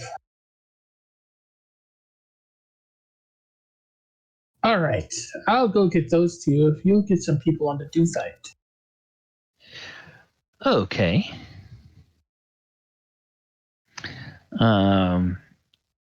Yes, Radu is quite excited, and he runs off and he starts giving orders, and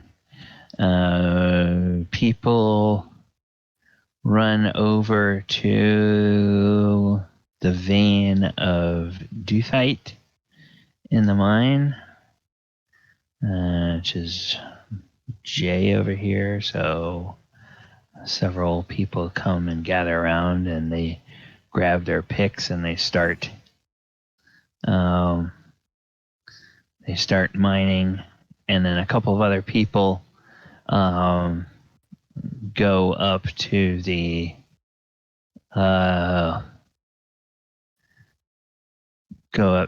workshop for the blacksmith, and they begin getting the forge fired up because they're going to need to refine some ore when they get it mined. And that will be something they can spend a little bit of time on the rest of the day. And that is a good point for us to take our break in the session. So Adam will explain that he got the plan. Sound like Oyo in his head.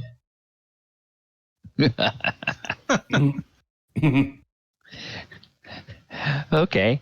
All right. So I have 5 till the top of the hour. So let's go ahead and take a few minutes. We'll come back at be back at 5 after, and All we right. will resume stream. Thank you guys for hanging out with us today. I'm going to put some music on, and I'll ask everybody to mute if they're not going to hang out. Otherwise, if you want to look at the chat and interact with the folks in the stream, you're free to do that. I'm going to mute myself and step away for a few minutes. I'll be back.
Yes, okay.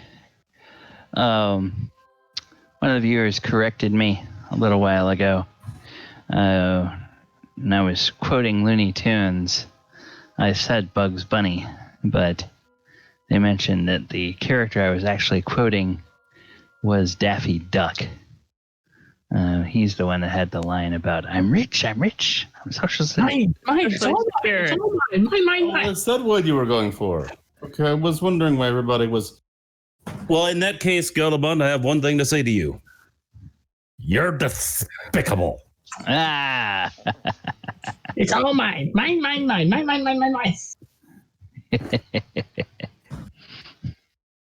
Little tiny Daffy Duck running around with the little gem over his head. Mine. Yeah. It's all mine. Mine. You can't have it, mine. Yes. Okay. So let's take a quick peek here. All right. What do we have there? And what do we have there? Okay.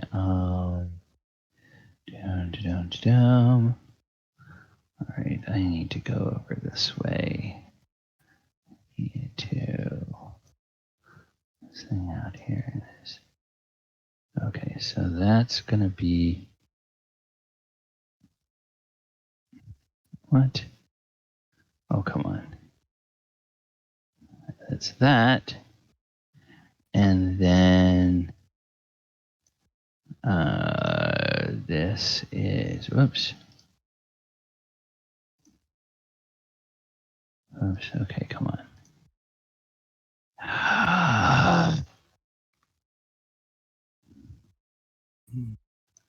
Do.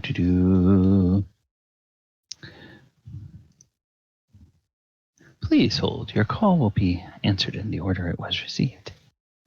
We value your patronage. Okay. I see.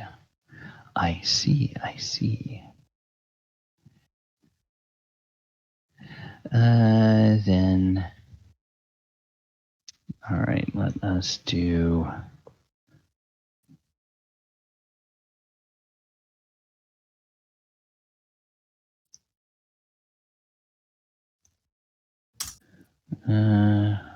Okay. This is. Okay.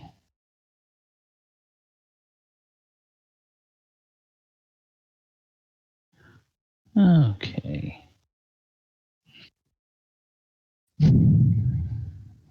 All right. All right. I think that gives us some things to work with. Very good then. Very good. Then we'll do this. And we will. And then we will do this. Oops.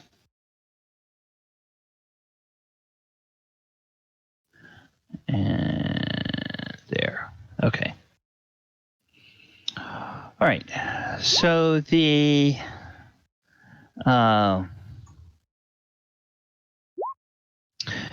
you guys get to work, and well,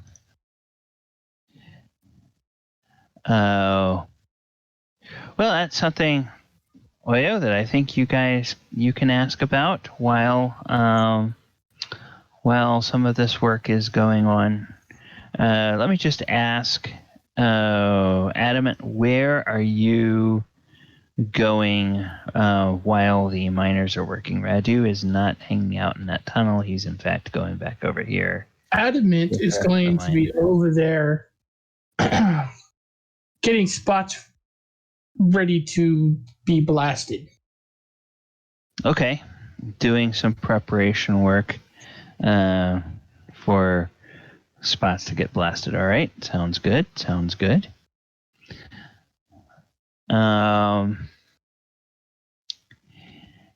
And Oh yeah, you're hanging out with the miners still. Yeah. Okay. All right. So while this is all going on, as you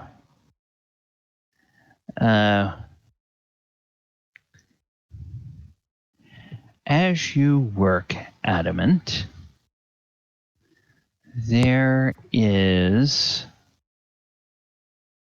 in fact, something that happens. Dear. You are working, and we're going to do, we're going to get rid of this, do this, and come on here.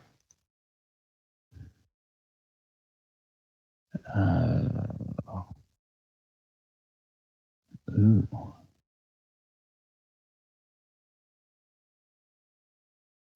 Yeah, okay, it doesn't really have a good effect for this. All right, so I'm just gonna have to make do with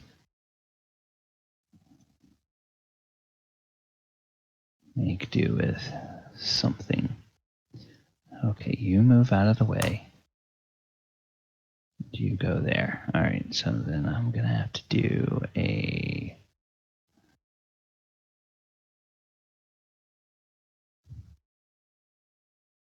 Yeah, I believe that will be the right size. Okay. Let me measure that. Oh, it's actually a little bit too large.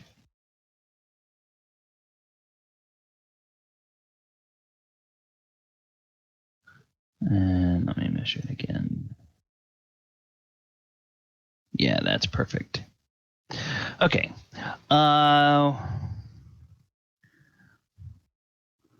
While you are working Adamant, You suddenly, and without warning, whoops, not that. Oh, come on. Goodness gracious. I hate it when it does this. When he talks like that, I feel like he's giving some sort of warning. Yeah, I agree.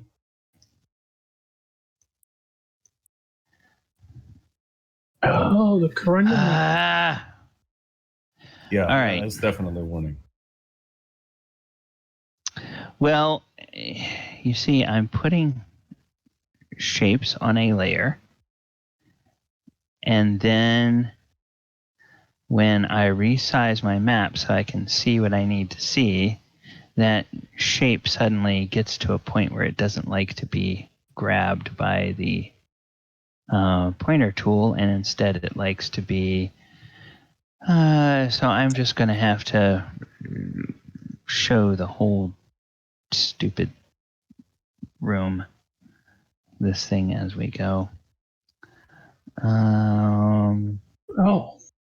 Oh dear. What did I do?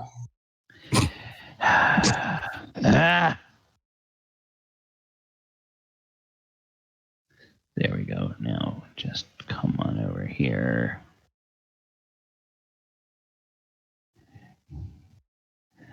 Suddenly, and without warning, Ink blood. The world, as far as Adamant is concerned, goes completely and utterly black. There is a total absence of any kind of light, and you cannot see anything. He knows what that is. And all anybody would hear is a very deadpan dwarven curse. Well, I'm going to say that because of where she is, Alora can hear that deadpan dwarven curse without making a check. But everybody else, because there are all kinds of passages and twists and turns, would have to make a roll to see if they can hear. Now, is this a dwarven curse at normal volume, or is this a dwarven curse that in the volume of what passes for a scream from Adamant? I couldn't picture Adamant screaming. Okay. Raising his voice? Yeah, raising his voice a bit, but not screaming. Okay. All right. Well, the reason I ask is that just gives me an idea of what to make it for the DC. Yeah. All right. Yeah. Galibar, there's too much noise. You don't hear anything. And let me just make sure by where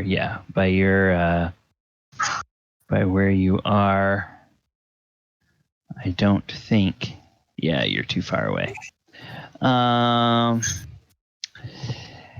And Eric, you don't hear anything. These miners in here trying to get this forge going are making quite a bit of noise. But yes, Elora, you hear a definite louder than usual exclamation. And does Elora have Dwarven as a language? I do not believe so. Okay, then it's in a language that you don't understand. And it doesn't necessarily sound distressed, because Adamant never sounds distressed, but it's definitely spoken more loudly than Adamant would normally speak. Would I be able to see the darkness just explode there? Yeah, you actually would be able to see the darkness explode there. And then let's see.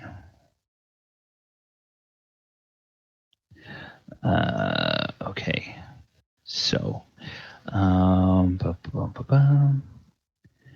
okay, so that It's just when Adamant has to roll initiative.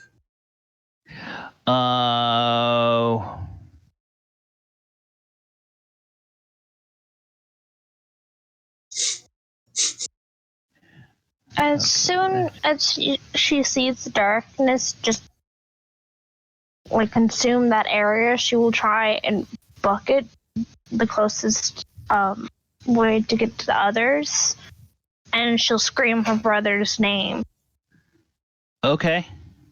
All right. Then Adamant, what is going to happen is that you will okay, there's that.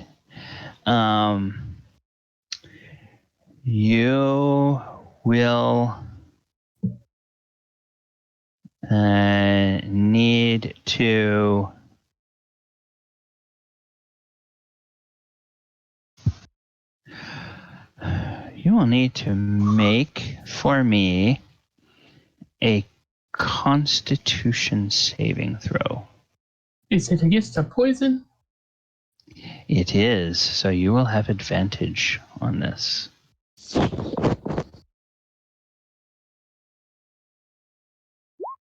That would be a 19. Okay. Yes, you feel something come out and affect you. Okay,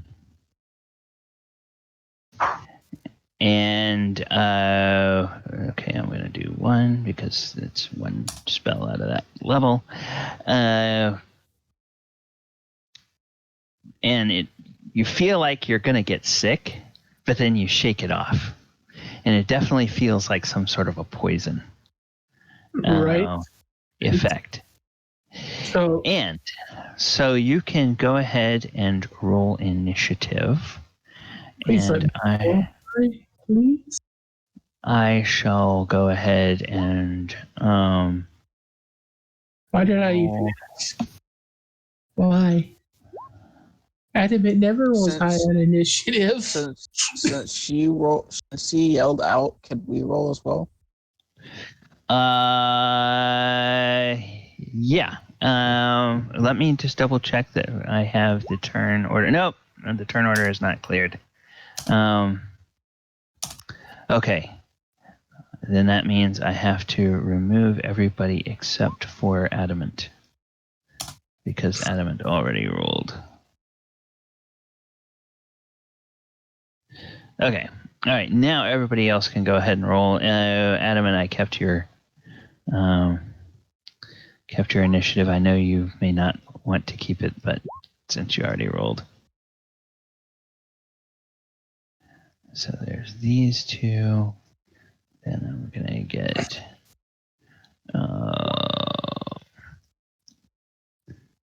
these two, and then I'm going to get this. All right. Ooh, interesting. All right, so... He has been awakened from his sister's scream. Yeah. That high-pitched voice...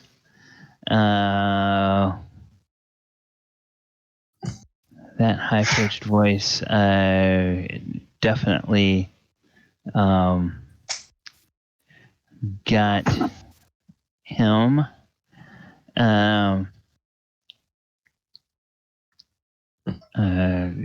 Got into his head.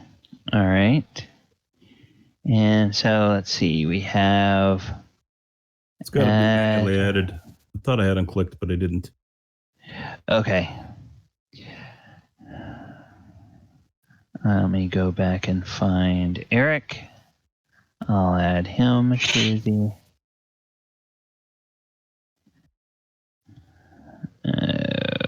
okay, add a turn for him. And then, let's see. What did you roll there, Eric? 25.19. 25.19. Okay. Just in case they're tiebreakers. Yeah. Okay, so... Oh, you know what? I had... This doesn't look good. No. How is that going to fit in that tunnel?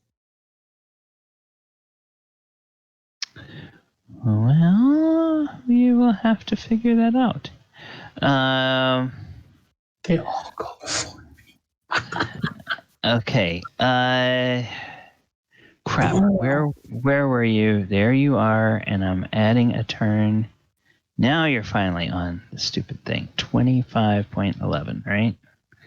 Okay. No, 25.19. And then I have Oyahusa, I have Alora, I have Galibar, and I have Adamant. Who am I missing? Bellman. Okay, I have all 5 of you. All right, then why didn't you stupid token? Why didn't you give me everybody else gave me there? Okay. Okay, what is this? That's 14. Come on. And then this is 0.14. Okay. All right, and then we're going to say we never whisper rolls, auto crit and damage. Add that. That's why it was not there. Then this is never whisper rolls. auto crit damage. That, okay. And then this. Never whisper rolls. Whoops. Auto crit damage. And that, okay.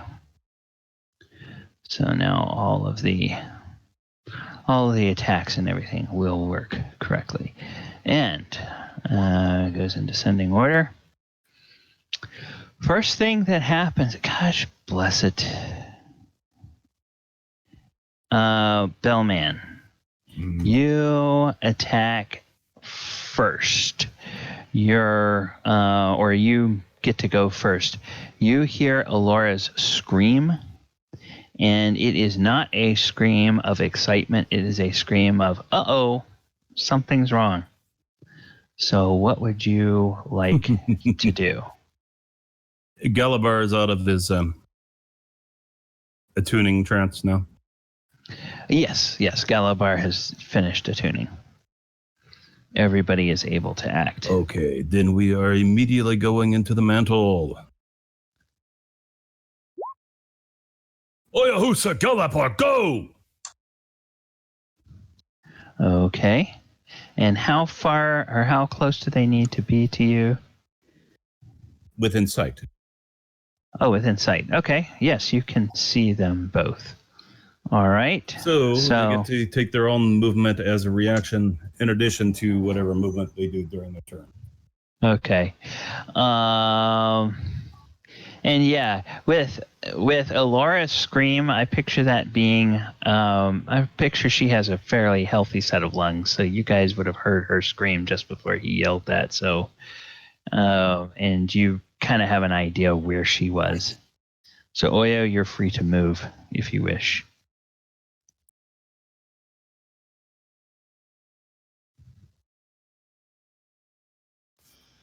Okay, so we're in combat, so...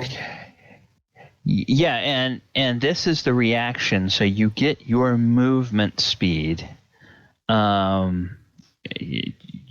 Because this is all happening on a reaction, you cannot dash.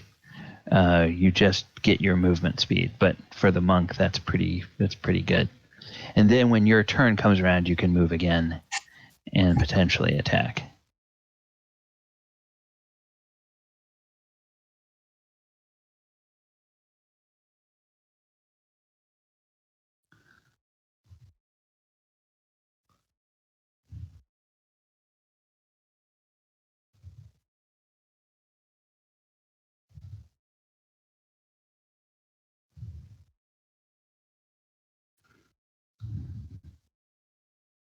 Okay.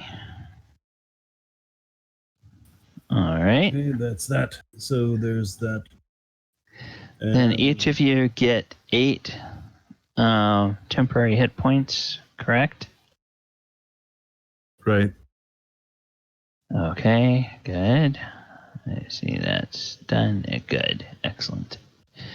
And this moves the bellman to that. I believe dash is bonus action. Yeah. So Dash that's is bonus. that. So he doesn't have that. So he's moved, he's acted. Let's see if I don't think I have anything that's particularly ideal for this. Okay. Roll 20 just did something a little bit different. I don't know why. Yeah, they've made a couple of updates in the last couple of weeks. No spells for this one. Okay, so that's that. Okay. All right. Then I'll go ahead and advance 2. All right. Out of the darkness here, a creature which Adamant cannot see. Here's it, Bill. Because it's in total darkness. A creature comes closer into range and decides to do something. It is going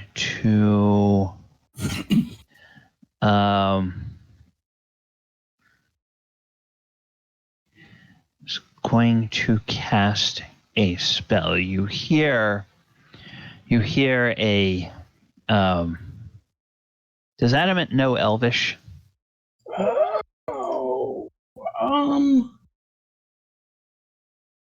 No, he knows Common and he knows Jordan. Okay. Then you hear a language that it's musical, but there's kind of a harsh accent to it. It's kind of like hearing, kind of like the difference between listening to smooth jazz and bebop. It's kind of got a very angular and harsh attack to the sound of the consonants. It might be Elvish that you're hearing. And this incantation goes off, and suddenly, you, I don't think, are able to hear anything. Let me just make sure. Yes, you are completely deafened. Well, at least they So can't.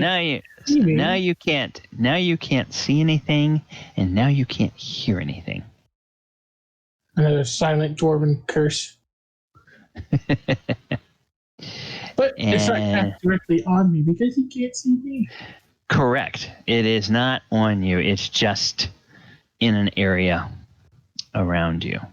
A whole lot of disadvantage about to happen in that hallway. Yeah, whole lot. And then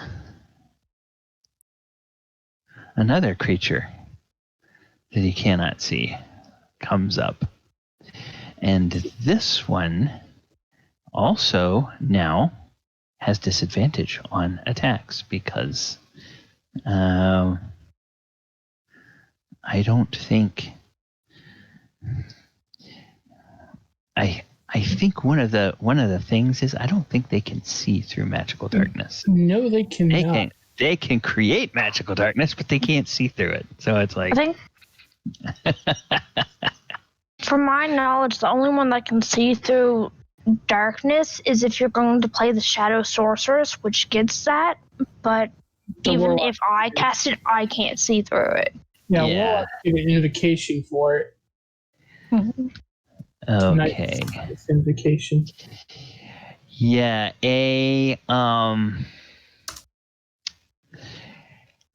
ooh. Yes. I believe this is an area. She can't cast either. Because it's a silence. Okay. Yes. But it's a range. Oh. Well then.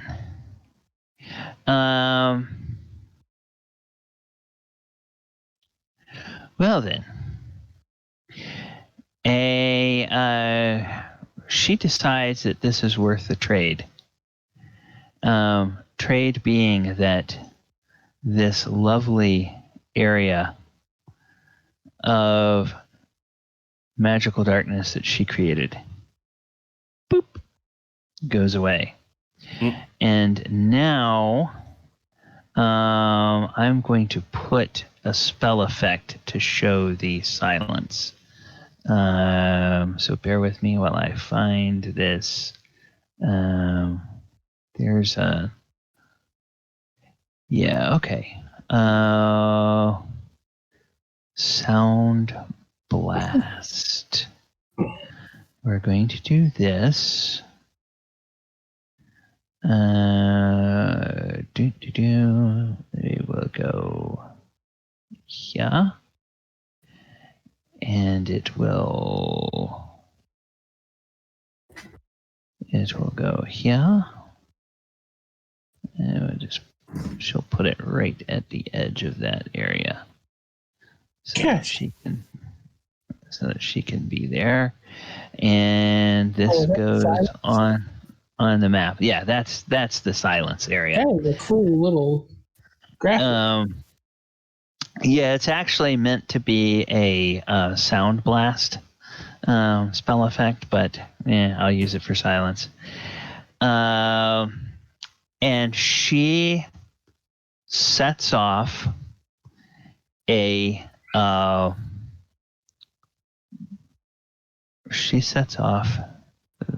this spell, which is yes. So I need you to make me a Constitution save, DC 14. That's gonna hurt.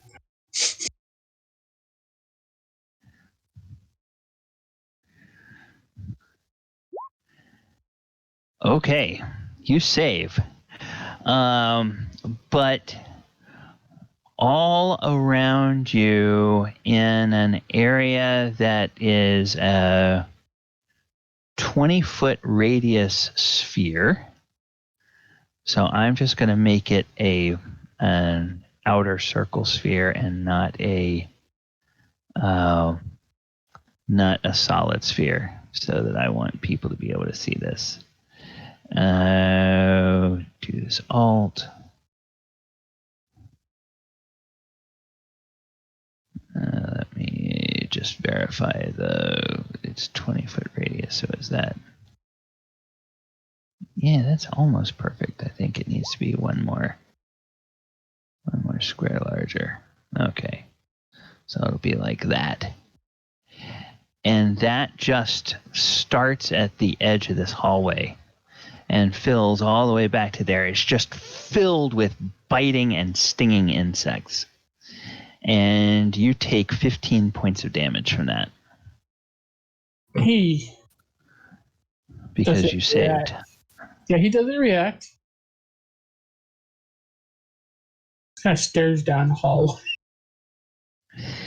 Yeah. And you see a dark elf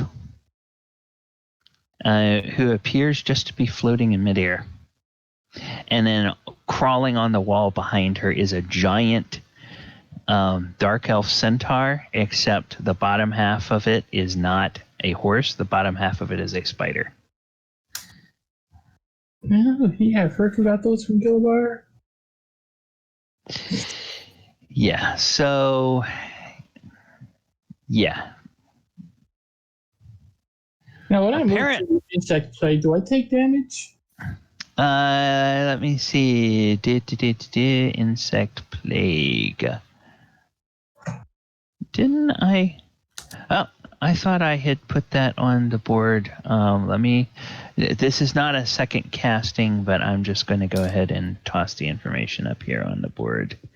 I know she just gave me a pretty decent high level spell. Okay, how do I get it? How do I get it to?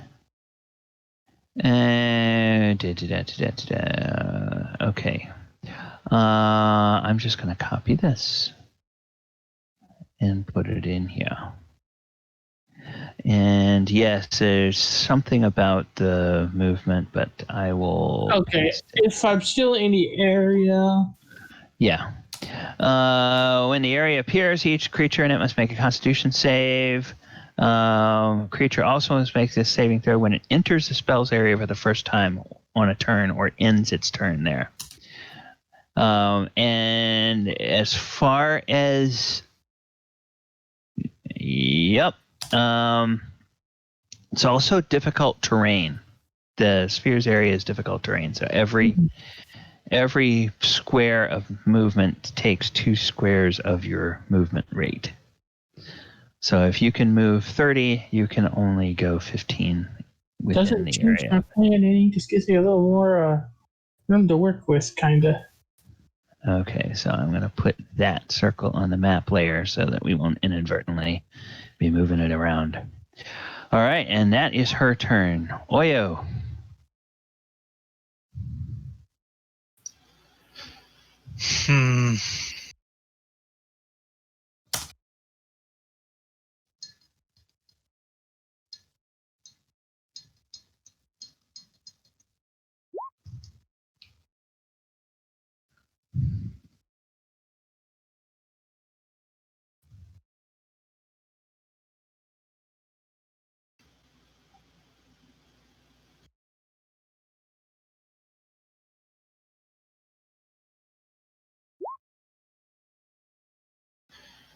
All right, so I can dash. Yes, it's your turn, so you can dash. I don't get to do it as a bonus action, but I can.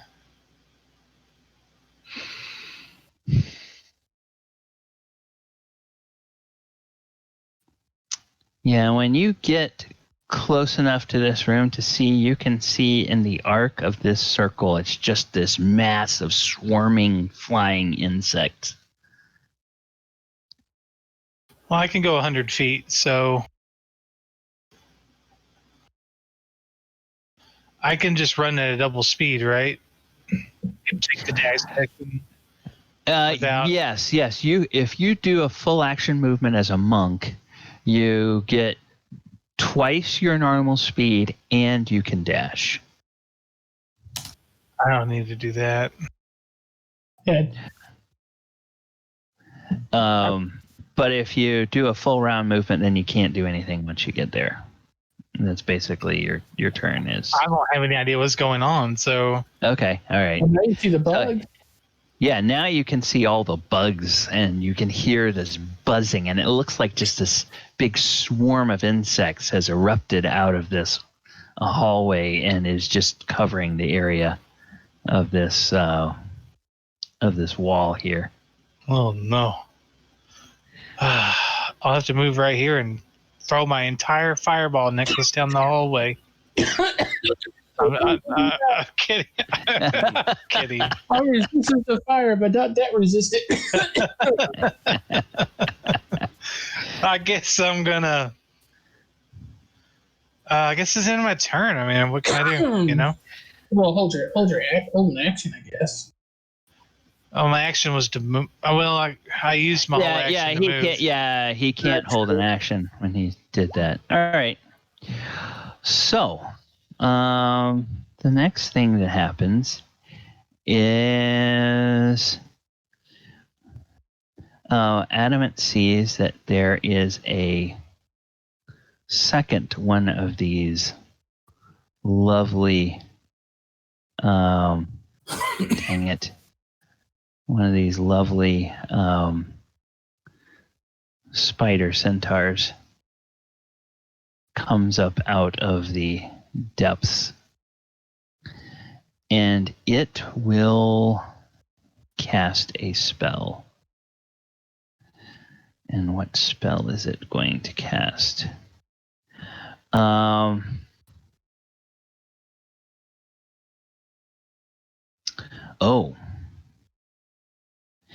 Yes, it will.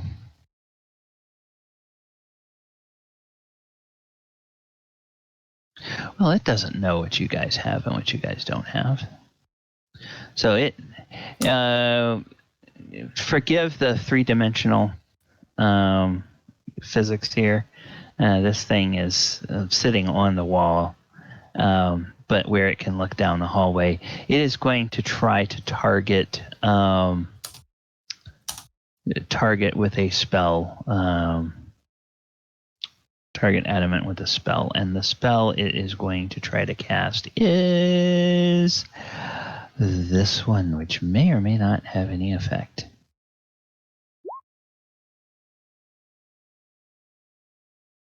Oh, because I have a ring of freedom of movement. Yeah, it has no way of knowing that. Yeah. So it moves its hands and its lips move, and you can't hear anything that it's saying. And then it points a finger at you, and you kind of feel a little bit like you're tensing up, and then all of that feeling seems to just like absorb into your finger for a moment, and your ring just glows a little bit, and then it's gone. It's like, and then the spider centaur just cocks its head a little bit and looks like, what? Okay. Ahead of it just stares at it. He's not worried about the difficult terrain. He's just staring. Yeah. And Galibar, your turn is up, my friend. Move this over here to the side of the map.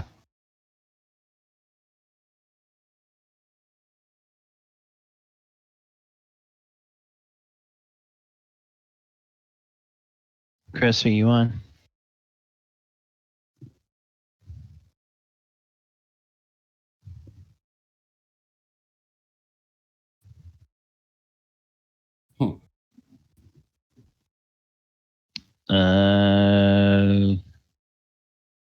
Galibar? We're not hearing you. It looks like you're trying to talk, but we can't hear you. Correct.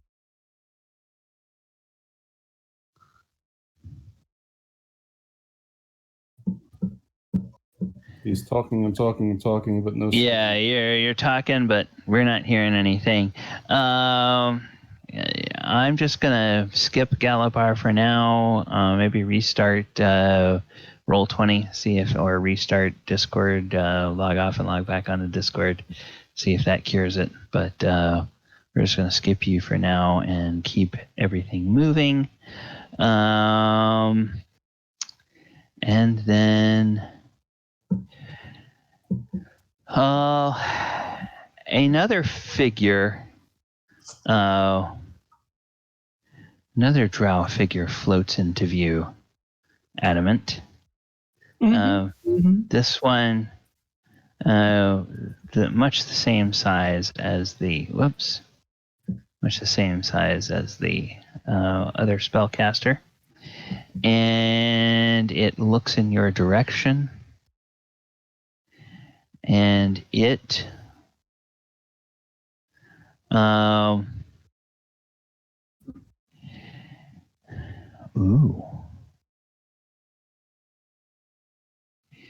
it casts a spell, and hurtling out from its fingertips towards you. What is it? Oh, they don't have a. I will say it's magic. Say it's magic, and I need to make sure that he has line of sight to you.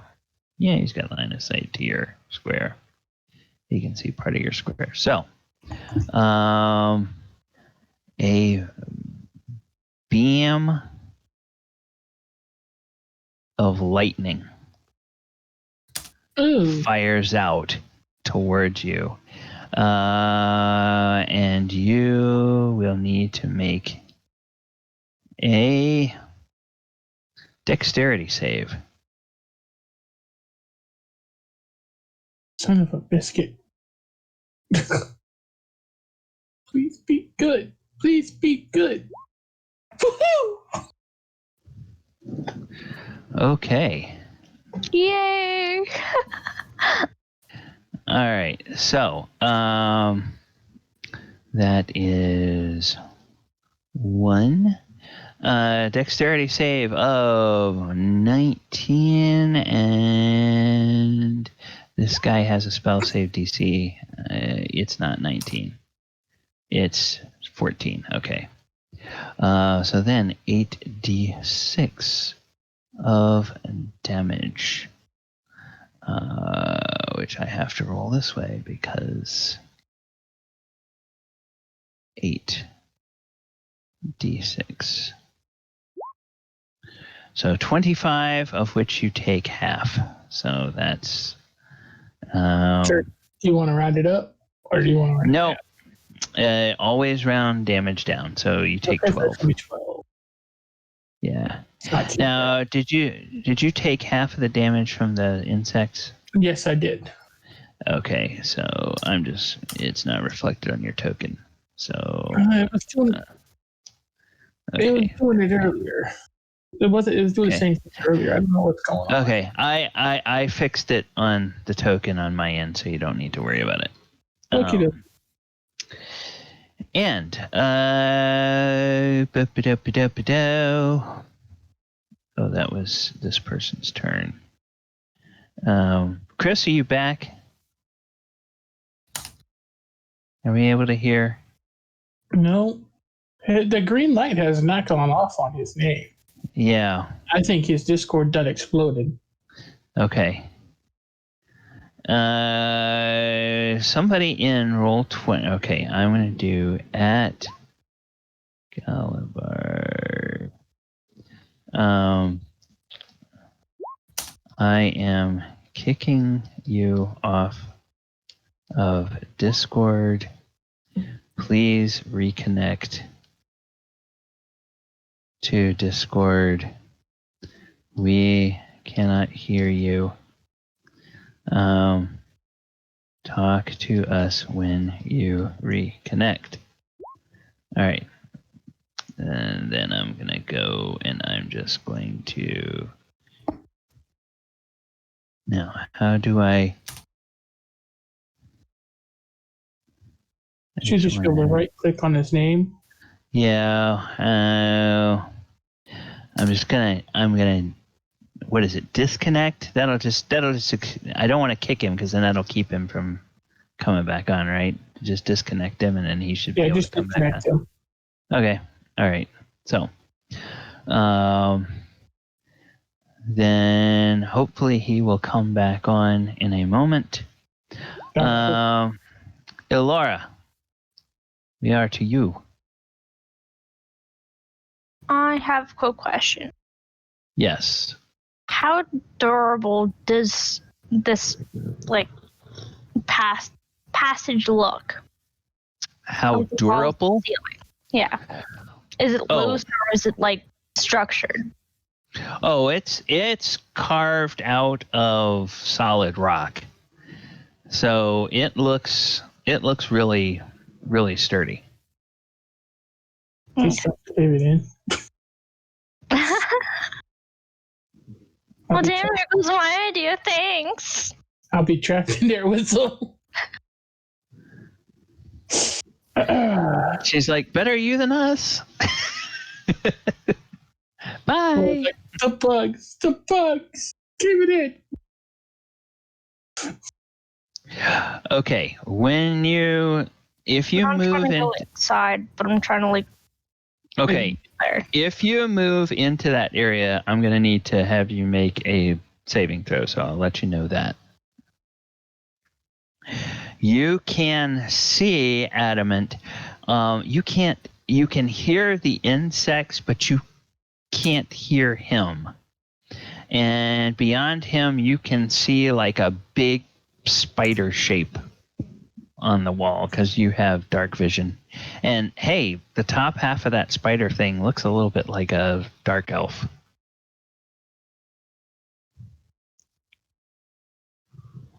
This is probably a bad idea, but it might help.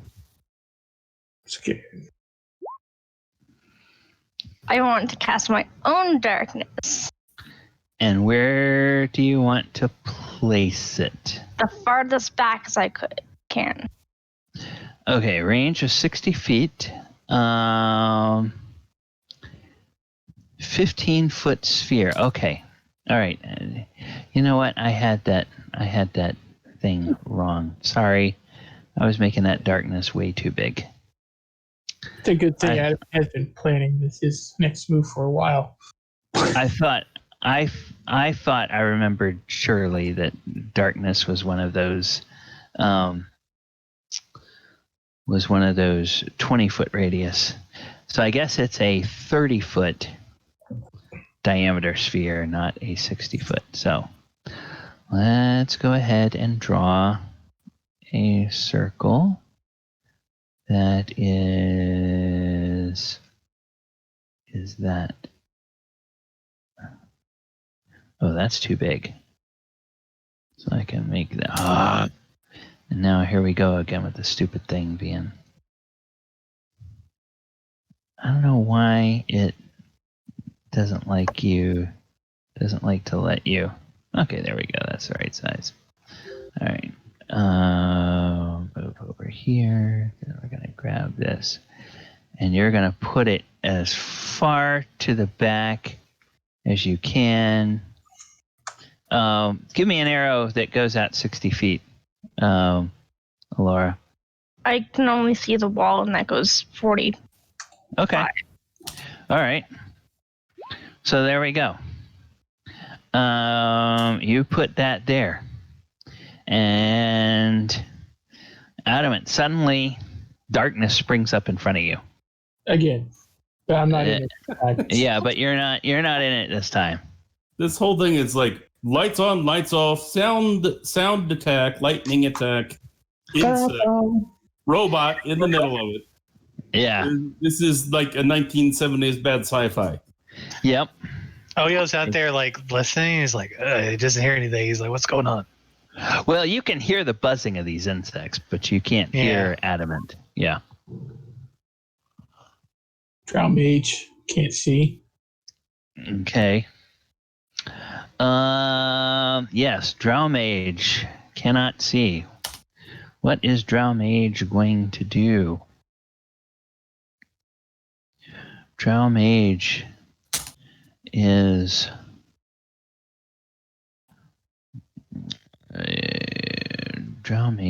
going to be like, I don't know what's going on, man. We got signals in front and behind. What part of this isn't perfectly clear? Then, okay, what will Drow Mage try to do at this point? I think he has something for this. I think he can. Can he?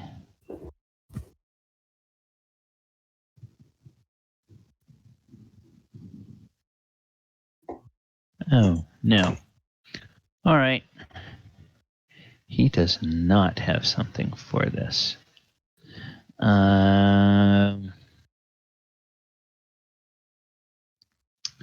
He is, in fact,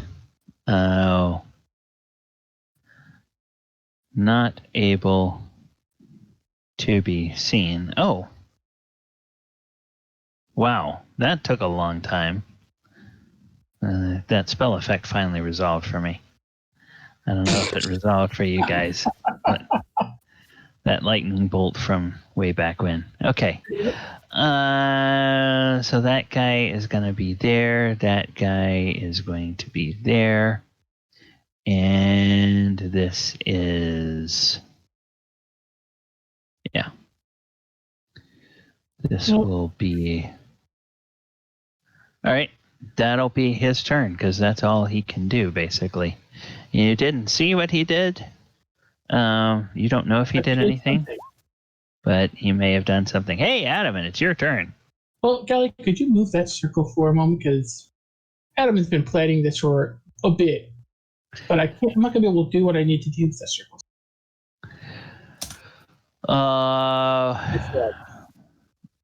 Oh, the darkness? Yeah. I need to lay down a line, but I can't. I'm not going to be able to, won't let me do it around a circle. Okay. Well, first of all, could you see into the magical darkness? Yes or no? Because that darkness is there. By planning it. Okay. He's going to do a firewall. Okay. Give me an intelligence check actually.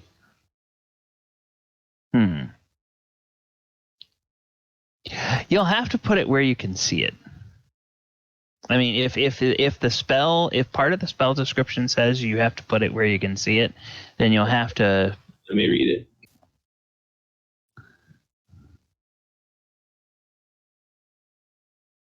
Wall of fire, right? Each creature in the nope. It doesn't have to be where I can see it. Okay, create a wall of fire on a solid surface within range. You make the wall at 60 feet, 20 feet, and 1 foot thick. Make a creature makes make dexterity save.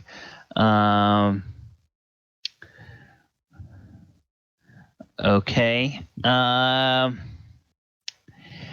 He's been staring at this hallway and such for like hours. So tell me where would he want to put it under ideal conditions? Would he want to put it at the mouth of this tunnel, or would he want to put it? It's going to be much worse than that. He's coming down through here. That's 30 feet right there. Coming like this, and then up like this. Okay.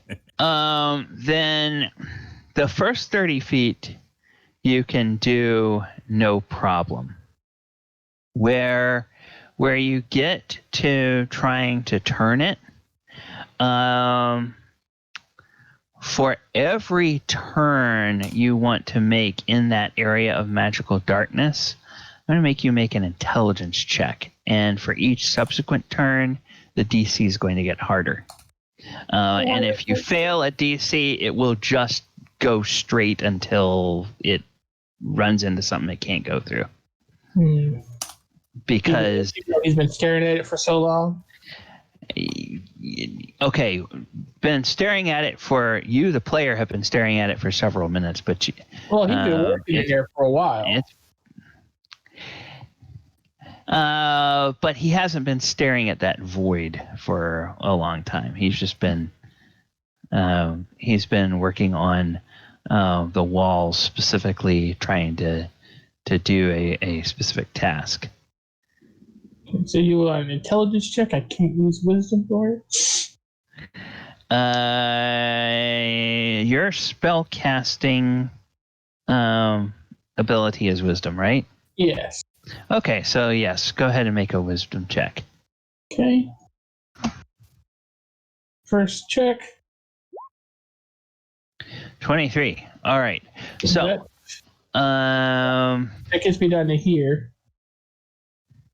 Yeah, let's go ahead and let me do this. I'm going to sort of draw. I'm going to go ahead and sort of draw on this sort of polygon that it goes here. And then you can take it, click where you want the next point to be. It is going to... Let's see, try to ping if you can. There. And then it's coming down to here. Okay. All right, then I see I had not quite gone where you wanted to go. It's hard because it's a curvy hallway. Yeah, so let me start this over again. You want it to go simplify this more. Here, and then you want it to go here. Okay, now we're going... At this point, you need to make another wisdom check to see if you can pass this. The first one, you got. The second one, okay. The second one, you didn't quite get enough. So it's just going to basically go that way. Continue until it runs into this wall here. And then you have to decide which side of the wall is fire and which side is not. Well, going down through here, this area here, it's clinging to the wall on the left side. Okay. So going across towards the right is going to be where the fire is. Okay, so the hot side is then going to be this side, right? Yep. Okay, actually, I should have. Closing off the whole hallway in fire. Yeah, okay, so I'll do this instead. So this side is the hot side.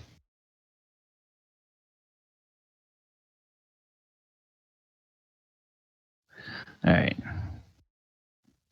And yes. Okay. And me, go ahead. So now what's the saving throw that these guys have? It's a DC 15. DC 15. No sound, Galibar. We still don't have sound. Yeah, Galibar, we still can't hear you. You should maybe put your turn in roll 20 in text. Yeah. And Yeah. The worst part is I can't see it coming. Yep, that's true. Or hear it coming. So they are going to. I'm going to say that because of that, they get disadvantage on their dexterity saves. So that means that I need to quickly move this aside. And there's going to be this person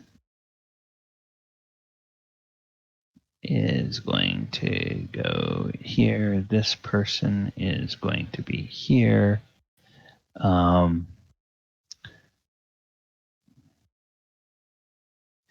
And how close do they need to be? Because I'm just going to say they're all within.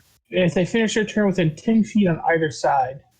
Yeah, okay. They're all going to be within that range. I just need to arrange these in. Yeah, I just need to arrange these. So all of these guys are going to need to make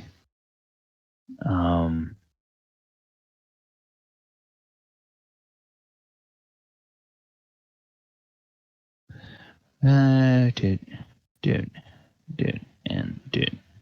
Okay, so group check damage, dexterity save, DC 15, then damage is 25, and that's half. And whoops. Okay. No checks to find. Oh, that's weird. Okay. Well, they're going to have to do this the old-fashioned way. Dang it. Hate that. On Thursday night, there must be something weird about this particular installation of that macro, because the Thursday night macro works fine. This macro is gives me all kinds of trouble. So, oh, wait a minute. Disadvantage. Failure and failure. Both of the Driders ignore that third one. The priest, priestess, I should say. Disadvantage, failure. The mages, fail. One failed. The other one also failed. So they all failed. They all take 25 points of damage. Yeah, a couple of concentration checks. Yeah, you're right. They're gonna need to do that. 25.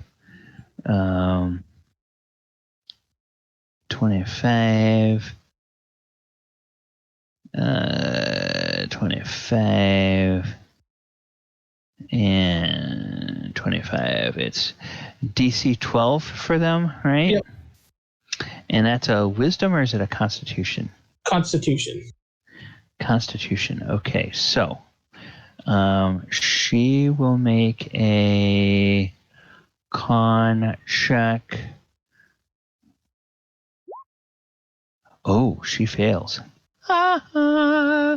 So I think that means that the silent. No. What did So she have? the No, she had the bugs. She had the bugs, so the bugs go away. Yes, that. This thing is nuts. Thank God, they were starting to bug me. Yeah, so This tunnel ought to fall over on its own after all this. they bugs go away, and then this other guy needs to do a check on the silence. yes. That will. Oh, whoops. Where am I?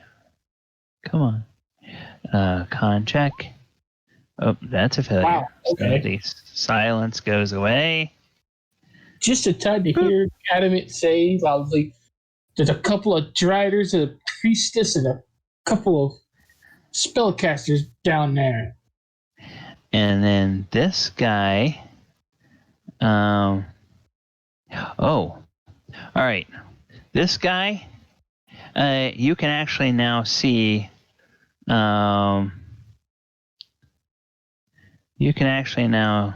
Actually, no, you can't, because they're all still in darkness. So you don't know how many people are down there. But yeah, they are. Anything else, Adamant? I think I've done enough. I'm done. Okay. Eric. Okay, you hear the dreaded word drow, and even more dreaded word driders. But he can't quite do that. Okay, hold on. Yeah, that's probably where he's actually ending up.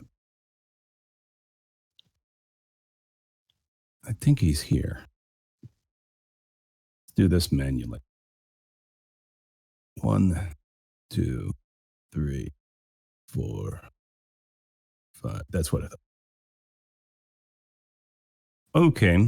And meanwhile, this thing is still standing where it was. What I'm seeing is nothing. I'm just hearing things, hearing all kinds of interesting things, but I'm seeing nothing. And that this juggernaut hasn't moved. Correct. I'm going to get a look at the juggernaut and see if it looks like I can get in there. Yeah, there's this little place here where a pilot can sit. But you're not sure what you would do once you sat in there. Right. Well, he sat in there once before, but didn't spend much time. We didn't really end that scene, but we ended it 2 weeks ago with him sitting in that thing. Yeah. Presumably he knows something. So anyway, there's nothing within range, so I'm not going to make any moves here. Okay. So that's that for that. Okay. You want me to put you on top of that token? On top of that token? Yeah. So like I can go in if that's a yeah. Well, I stopped where I was at 30, so that's why I stopped. Oh, okay. Sorry. All right. And then this guy. They don't know This guy. on. Did they get fireball? Did they get what happened? Yeah.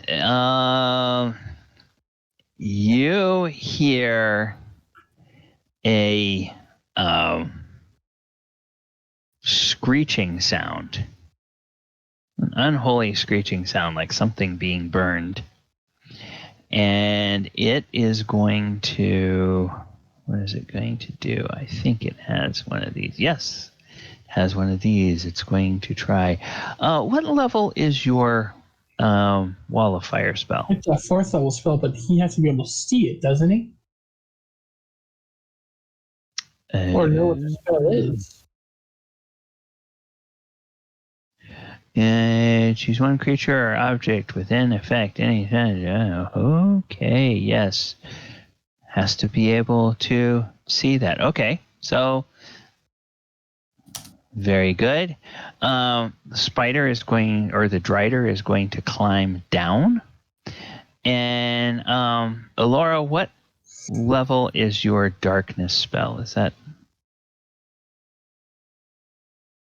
It's second. Second? Okay. Boop. It goes away. And that's all the drider does. Now they can see the flaming hell that they're in. Yes. And she goes, and she is very does not like that fire at all. I don't know if you guys can hear it or not, but there's a thunderstorm brewing over here. So if I disappear, it might be we get a power outage. But all right. So she is. Haha. Haha. Oh, this is lovely. Oh, yes, there it is. All right. She can see the wall of fire now. And what level is that spell? 4th. 4th. Okay, so. Get rid of it. She is going to. Wait. What has she used? Oh, she used that. So, she is going to just. Yeah, she's aware of these things. She is a clerical caster herself. So she's just going to go, whoop, and she is going to cast at 4th level. And the wall of fire goes away. Boink. She still has to make a check at 4th level. If she casts it at 4th level, doesn't she automatically end the effects of the spell's levels equal to or less than the level of the spell slot you used? So she used a 4th level spell slot, so it automatically. Oh, that's I did update. Yeah. All right. Yep. Yeah. So that will do that. And then all of these little things go away. And she is done. That's all she can do. Oyo, you are up.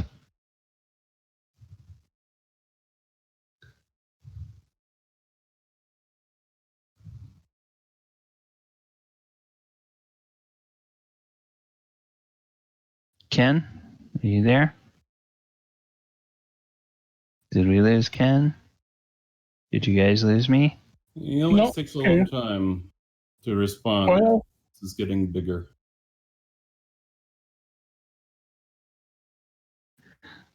Okay, all right. There you go. Thought we had lost you there, Ken.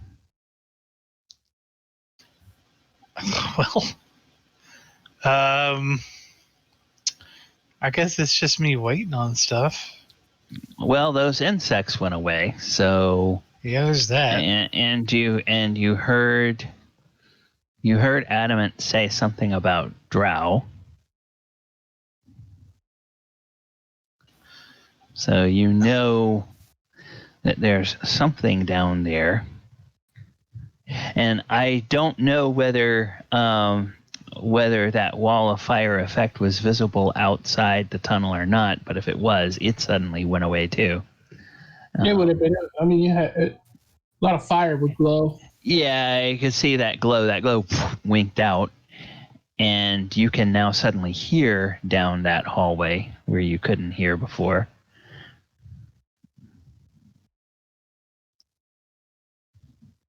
And it's a free action to talk to your teammates. So if you have any questions before you go in there, you can ask Adamant what he saw. Adamant, what did you see? There's 2 dragons, two mages, and a priest. A bunch of casters, and I'm not pleased they got rid of my wall of fire. Plus, I got bugs inside me. His ears kind of perk up when he hears Driders. Okay. Well, he'll come peek in this hall. Okay. Yeah, you have dark vision, so you can basically see like the corner of one of these driders. Looks like it's smoldering. If I wanted to, let me see.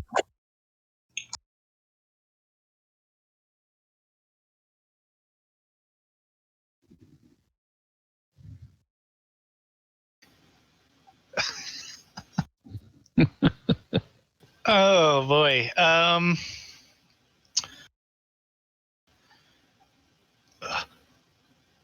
He was gonna run down this hallway, clenching his necklace of fireballs.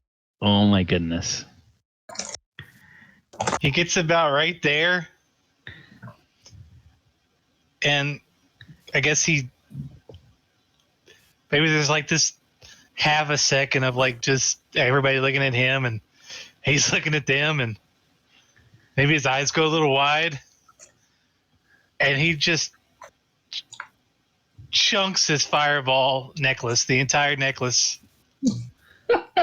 At the far wall? Yeah.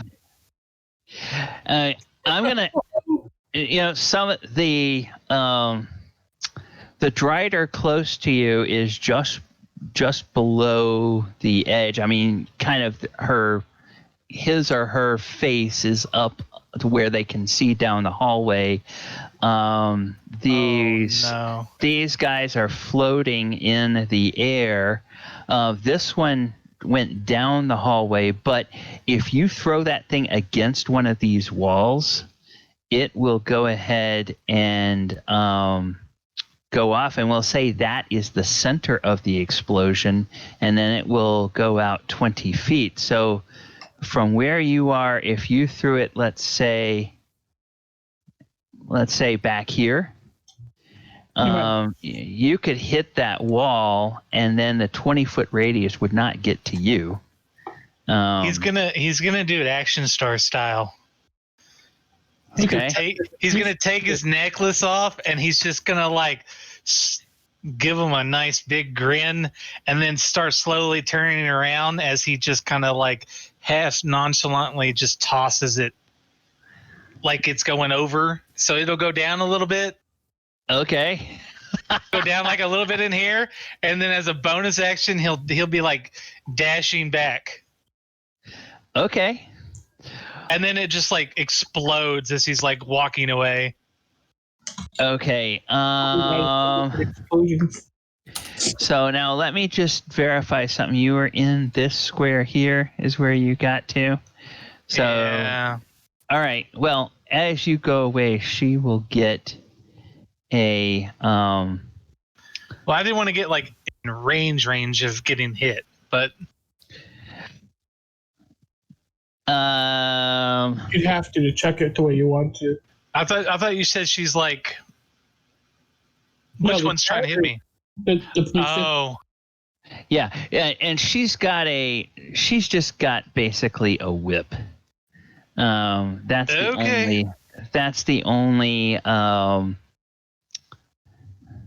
That's the only weapon that she has. So she's just going to try to attack you with that as you walk away. And she hits an AC 19. For Barely misses. Oyo, that misses. And you can tell when this whip cracks, there's like little green droplets fly off of the end of it, like it's coated with something. And knowing Drow, it's probably something nasty. So Green, yeah, of course it misses you. Then, so how many beads were on here? I have 5 left. 5 charges. Okay. So 8 plus 4, that's 12d. Fireball. 12d6. Yeah, 12d6. So go ahead and roll 12d6 for me. Yes. So that's what you guys can imagine. It's just like superhero style. Drops that thing in there, like kind of like a grenade. It's like, oh. The first thing that pops into my mind is a Lonely Island song. Cool guys don't look at explosions. All right, so it's an item. So I think the item spell save DC is 15. Yeah. All right, so I'm going to do group check damage. It's a dexterity save. DC is 15. Okay, total damage is 47. Save for half. Oh, crap. Not a bad roll. I mean, it's like kind of middle of the road. Yeah. Okay, that's right. It's not going to work, so I have to do this. Wolf. Dexterity save. Oh, that's a failure for her. Drider. That is... Oh, 1 success. That is 2 success for the Driders. And then for the Mage... that is 1 failure. There's 2 failure. Okay, so total of 47. What Oyohusa does not see. Oyohusa does not see the priestess's levitation suddenly give out as she kind of falls back lifelessly and plummets down this tube. Same thing with the two mages. They lifelessly fall. And then these two guys, they both passed 23. Yep, minus 23. And minus 23. But they just saw their priestess get annihilated by this damnable surface elf who is in a tunnel that is too narrow for them to follow him. And so, yeah, Oyo, however much movement you have left, you can get back out of there. They are going to have to decide what they make of that. Yes, there is. Okay. What do they hear? What is just coming out?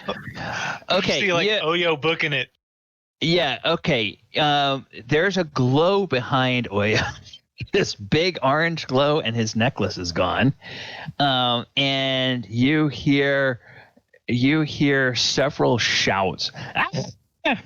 And those shouts kind of get cut off as and fall away. It sounds like things falling. And you hear hissing screams from the Driders. Okay, Drider can't go in a tunnel. Drider has no visible enemy. Drider is Leaderless. leaderless. But if they go back, they get punished. Okay. Well then. We're just going to play this one trick over again because this is kind of a good trick to play on people. Keeps them from telling exactly what you're doing. It's a whoops, not that. I forgot to hit. Alt. I hate it when I do that. I hate when I forget to do Alt.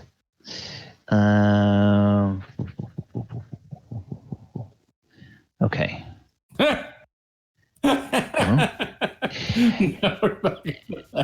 And yeah. And then they just will both scuttle away. Okay. And then as we go back here, and we will do. Okay. All right. So, who's up next? Galibar, you're up next. Yeah, Galibar dashes. Hey, all right. Oh, wasn't expecting that. Okay. Yeah, Galibar, you come running up here just as Oyahusa comes running out. Smells. And you see a an area of magical darkness. However, as you approach, your axe is not warning you of any imminent danger. Just looks like there's an area of magical darkness ahead. Yeah, Galibar just dashes with my action. I am my turn. Okay. All right. The Drow Mage falls.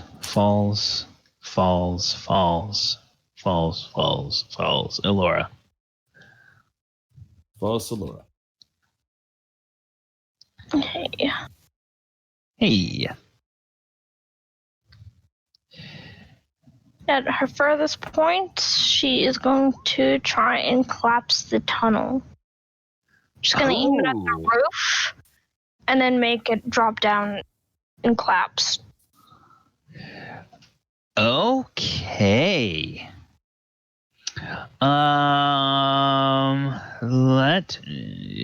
It is erupting Earth. Let me just take a quick peek at. Do you want me to post it?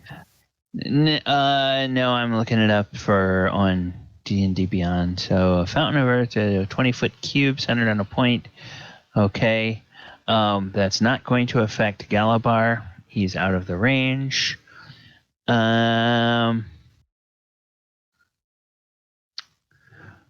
Okay. Well, I'm going to say then what happens is that